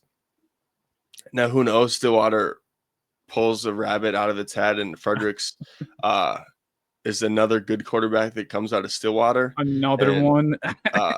The good thing is like, I don't know. I just, it sucks hearing the Runk injury, not only for football, but he plays baseball, and he's a good baseball player too. And just like an injury of that magnitude, really, like an ACL is a year of recovery. And man, it just sucks. That really, I mean, you just feel for the kid, feel for the team and everything. That's such a bummer for Stillwater. Yeah. I mean, they might still get the 2 seed though, because they have the tiebreaker over Mounds View. And I'd pretty much pencil them into the 2 seed, but it's just a matter of even if the 1 seed is up for question in week 8, like, it's not going to be a game that I'm going to like be inclined to get to. And like I said, who knows if Fredericks or whoever steps in place of Runk can be as good as him, and to just like fill in his shoes and whatever. But or Matthias just goes off for 400 yards. They have the infrastructure around the quarterback, whoever it is. Like, the quarterback's going to be set up to succeed. It's just a matter of the quarterback having first snaps of his varsity career coming halfway through his senior year. It's a little alarming to be put against one of the best teams in state week 8 for the 1 seed. Just scares me a little bit for Stillwater, but yeah, I'd say I'd give them the 2 seed. Well, like, with the unfortunate sucky injury news that came out of the Mounds View game, I think Forest Lake's gonna easily should, and I think Forest Lake could have had the 1 seed with Runk being quarterback, but it just wasn't going to be as much of a cakewalk as it's looking like. But like I said, who knows? Stillwater and quarterbacks always work out in some sort of fashion. So yeah, I guess Mounds View is now the biggest challenge to Forest Lake in the section. I mean, Forest Lake, like, they should be Woodbury White Bear, and then you have 2 other teams in the section that lost their starting quarterback for the season. Wow. Yeah, Rangers 1 seed. Yay. But yeah, like we said, really feel for Stillwater. That's such a bummer. I mean, even if they are a 2 seed, at least they get to host a 7 seed in the first round. Okay, you know what's wild though? Before I get to White Bear there, what is wild is because they're in Section 4, they have to play a 7th seed from Sections 3, 5, or 6. And since those teams or those sections only have 1 Maroon team, it means that Stillwater is guaranteed to not play a Maroon team the first round of the playoffs. Now, I mean, it's going to be like probably an Anoka or like maybe an Wayzata, Eagan or wait, STMA. Wayzata. Yeah, Wayzata is we'll get to them in part 2, but yeah, some of those teams are locked into those seeds. Would you take Stillwater even with the backup quarterback over any of those teams? I think it matters what we see of the quarterback, assuming it's Fredericks. What we're going to see from him in these next 3 weeks, because he does have a couple to 3 weeks to get his bearings. It's not going to be like the most intense games that they're varsity football games, but compared to what he is going to be playing, like week 8 and possible teams in the playoffs, it's a nice way to get introduced to varsity football if you're the quarterback stepping in. So I think that's the positive that I'm going to draw from it. And it helps that your first 2 games as a starter are Woodbury and White Bear Lake. Exactly. So I think that should help you give them some confidence going into it. And like I said, I think Stillwater is going to be the 2 seed and that they'll still be fine because literally everybody else around the quarterback is like they have a really good roster. So yeah. Yeah, I agree. And you really fast before I move on, I did want to point out I did make a mistake in the graphic. They lost this game 49-28 against Shakopee, and Stillwater does have the 6th highest scoring offense in 6A, but defense, like I said earlier, it's on par with Roseville. Not a team I'd want to be tied with in terms of.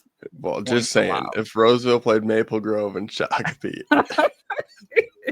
the defensive points per game would not be 21 or whatever it is. 27. No, not even be close to that. Oh boy. So yeah, just a rough draw. Speaking of rough, like I do not know what to make of White quite Bear. The introduction. You know what? I'll retract that. I'll save that for the last team. But like, actually, I don't know. I feel like these last 2 teams are kind of on the same level, or like they have the same pattern. They've beaten 2 Maroon teams, then they have to play non-Maroon teams, and they're kind of struggling to find their footing. White Bear especially. Like they start off 2-0, but they're relatively close games against Maroon competition. And then you have to play a Farmington team who, their record maybe is a bit better than how the team actually is quality-wise. And then you also lose on the road to an Eastridge team with no quarterback, basically. So, yeah, I guess kind of what went on there. And I do have another typo. That should be home versus Farmington, not at Farmington. But yeah, like what do we make of White Bear Lake, Caleb? They are one of your biggest rivals. This, I was just looking at the Farmington White Bear game. 12-6 entering the 4th quarter. Okay. And then an interception. That 98 yard.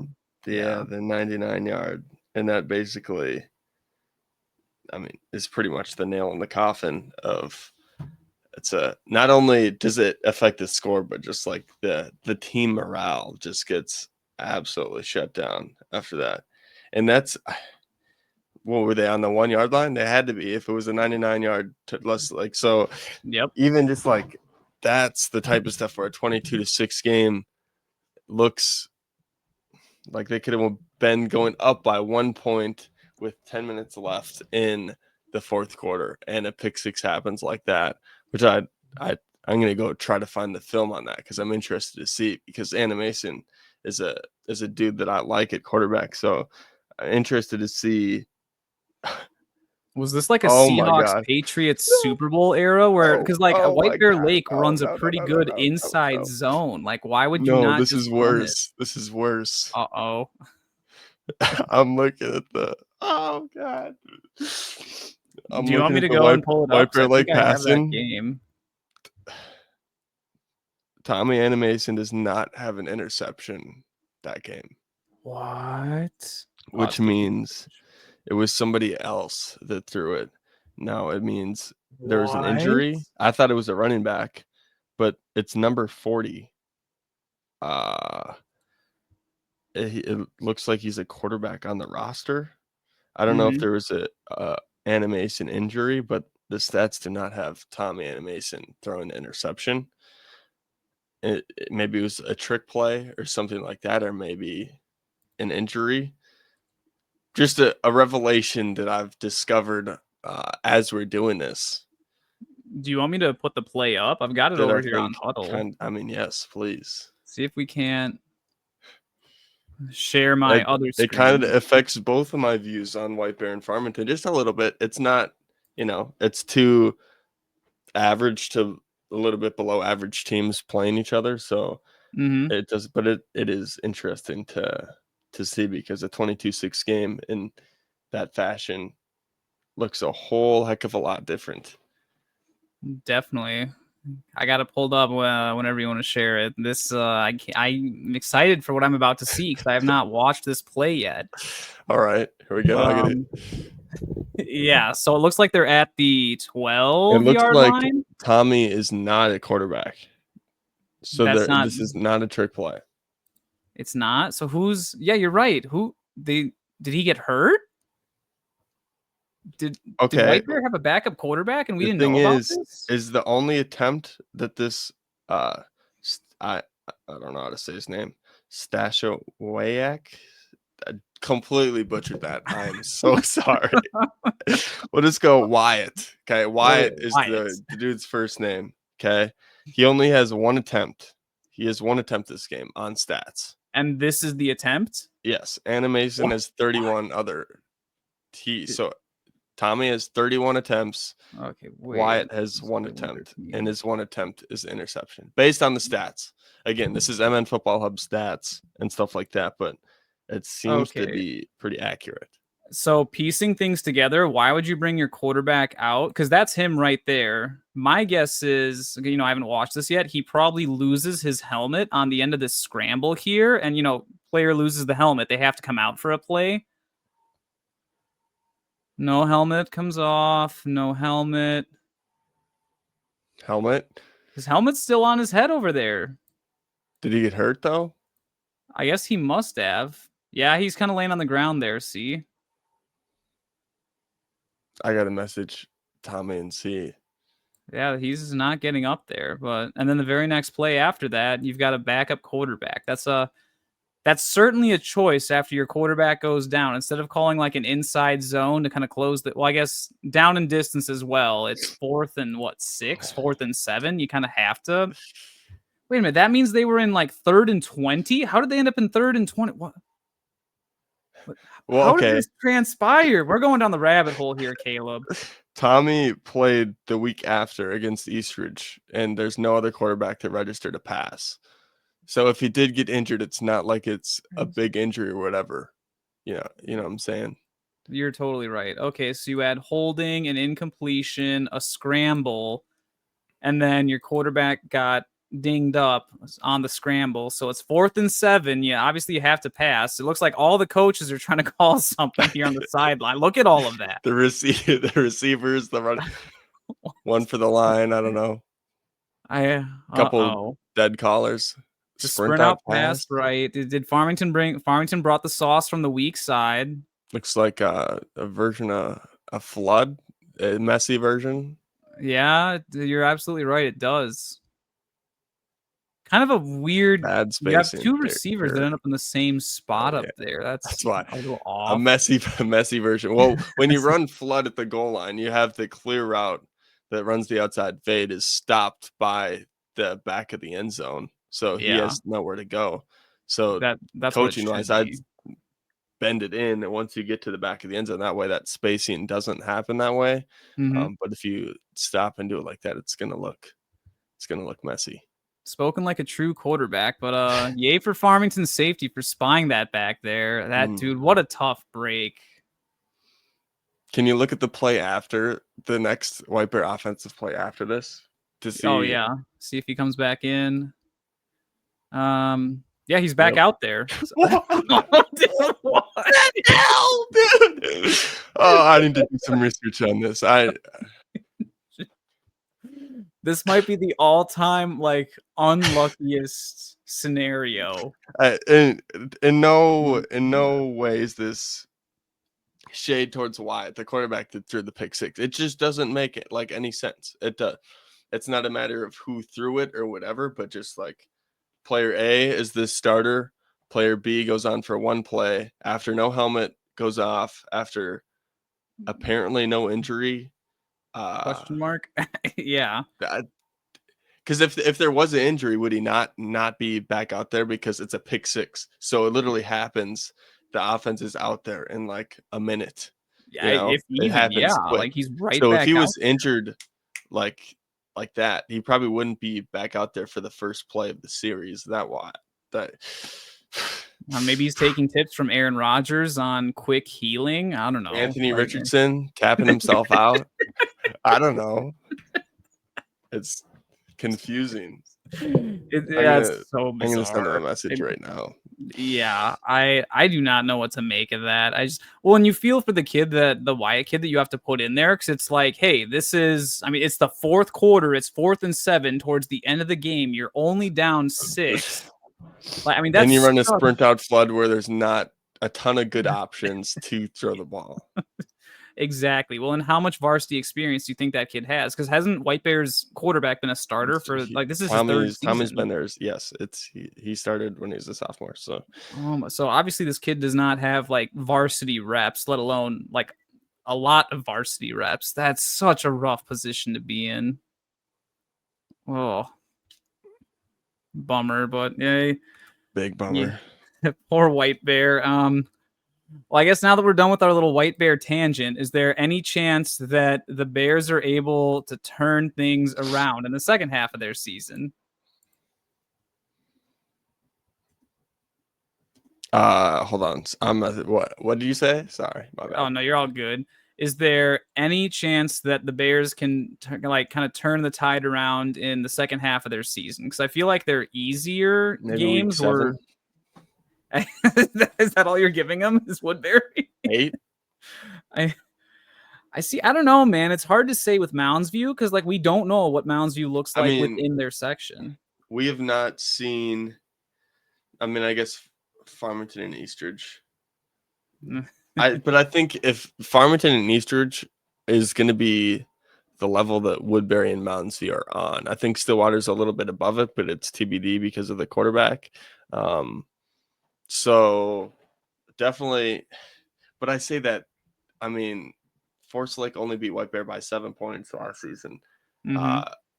So maybe it's the shocker of an upset, of White Bear getting the paddle back. But whoa, that would be like the ultimate slap in the face to Forest Lake. Whoa. That would be more than a slap in the face, especially with the amount of hype that's followed Forest Lake this season. I know White Bear is. I work in the White Bear district for work. I can guarantee you players have circled this matchup, especially with how much people have talked about Forest Lake, and Forest Lake is going to get the best White Bear team that they're going to be this year, if that makes sense. They're going to be jacked up. They're going to be ready to go. So Forest Lake's gotta come out and not take White Bear lightly. Definitely. Howie Johnson's going to get after Tommy for one more year.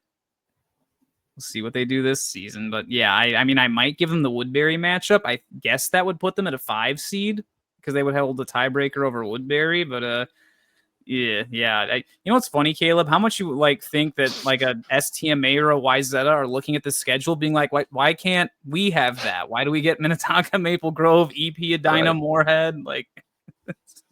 No, I feel bad. No. But speaking of the team we think they can beat, that is who we are going to get to as our final team in Section 4. We have the Woodbury Royals. Do you think they're at expectation, above, or below? I would say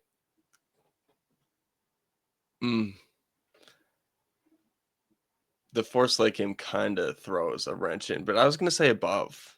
I was going to say above because Really? I didn't think Woodbury was going to be at all good this year. In terms of they've beat a couple more teams pretty decisively. That I think maybe last year they, I don't know. I remember dark times, and it was like we talked about in the preseason, like a gradual decline of every year they've went down by 2 losses, and they had 2 losses last year. And I was like, Mm-hmm. oh gosh, you know what that means? Zero's coming for you. Yeah. But they've stemmed the tide, right? And they've, I think Woodbury has been above at least what I expected from them. But I know you really wanted Hopkins to beat Woodbury, battle the Royals. I did. I did. Gosh, dang it, Hopkins. Oh But boy.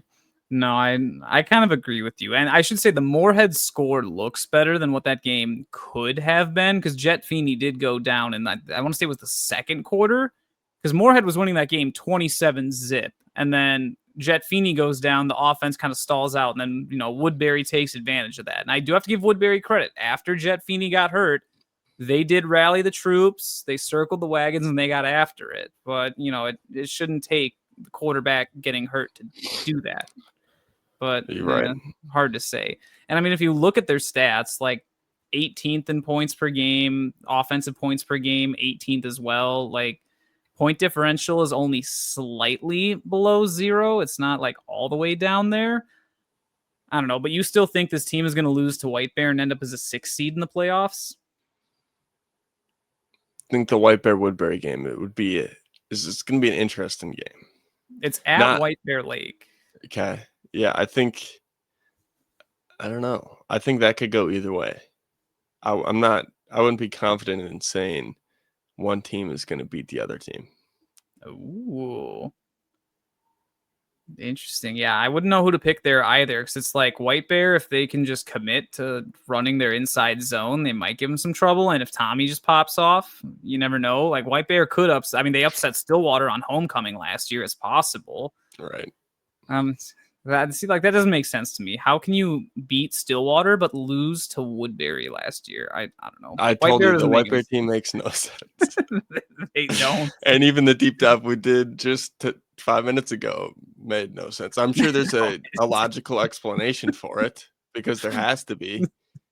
The enigma of White Bear Lake. It's just a matter of finding out what the explanation is, and I hope to find it soon. I'm doing research. You might be looking for quite a while. I don't know. But yeah, I mean, like, sure, your rival in Eastridge doesn't have their starting quarterback, but I probably am still going to favor Eastridge in that matchup. Eastridge has kind of owned it. Actually, I wouldn't say recently because 2 years ago Woodbury won it, but then last year, like Eastridge really smoked at Woodbury. TCO. Yeah. And you know what's funny? I think the Woodbury Eastridge matchup, I say that it's a home game for Woodbury. I do believe it's at TCO again, with Woodbury sacrificing a home game to play there. Bad memories. It might have a deja vu moment. It won't be as bad because you don't have Cedric Holmes running all over you again. But right, and Woodbury's better than what they were last year. Definitely. And still give it 51 points to Forest Lake though. Right. I don't know. See, like, I don't even know if they can win another game. I think they might roll into the playoffs 2-6, and that would lock them in as the 6th seed. Like, I guess at least you're not in the position of Roseville or Park Cottage Grove. But I don't see any scenario where Woodbury can beat a 3 seed. All right, funny enough, talking about 3 seeds, Eden Prairie might end up as a 3 seed because I don't think Tonka or Maple Grove are giving up the 1 and 2 anytime soon. So that'd be another funny repeat matchup if Woodbury had to go right back to Eden Prairie again in the playoffs. Right. Yes. Yeesh. I guess hope for Champlin Park, maybe. I don't know. Because then the 3, as we were talking about with Section 3, the 3 seed could be like a Rosemount, a Lakeville South, or a Shakopee, and I don't think Woodbury wants to play any of those 3 either. Can't blame them. Things are not looking good in the city of Woodbury right now for football. We'll put it that way. I can only imagine if we tried to do all the sections, this would We're already at 2 hours. This is just Oh part my one. goodness. That's right. I remember we were talking about like, hey, can we just do all 32 teams in one go? But We probably would have cut the time down and talking a little bit about these teams, but yeah, for sure. But yeah, and with that, I mean, that is our final team. There's the only comments that I missed. If you wanted to clean those up, we can go all the way back to our buddies, the the Shakopee Sabers. So here are two hot takes that I missed for you, Caleb, and they're both pretty similar. So the first one says the loss to Rosemount was a fluke. Shako is going all the way. Second comment says Shakopee wins the chip. Do you think Shakopee is winning the state title as a 2 or 3 seed? am I going to give them a 0% chance? No. It's just a matter of finding how big their piece of pie is in winning it. All right.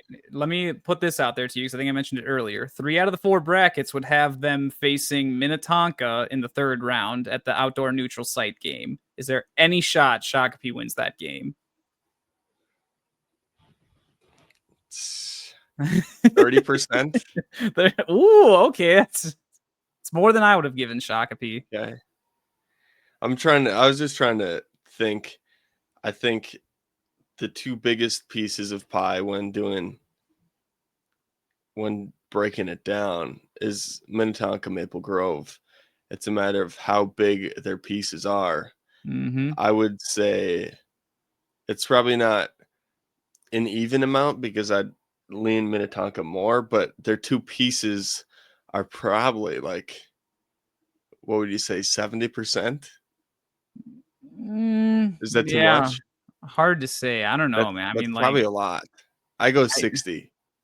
yeah, I guess, yeah. But then again, I don't know that Maple Grove or Minnetonka would be losing to Rosemount, or at least be only scoring 10 if they played, or 10 points if they played them. That's, I don't know. So 70 you think is a good number? Yeah, we'll go right around there, ballpark. I go like what's 70? Oh gosh. I'm not even gonna get into math. It's too late for math class. It's too late for math. we're way done with high school. We don't do that anymore. But yeah, I don't know. I think Shakopee definitely has a chance. I think it probably is going to be the 3rd or 4th most likely team.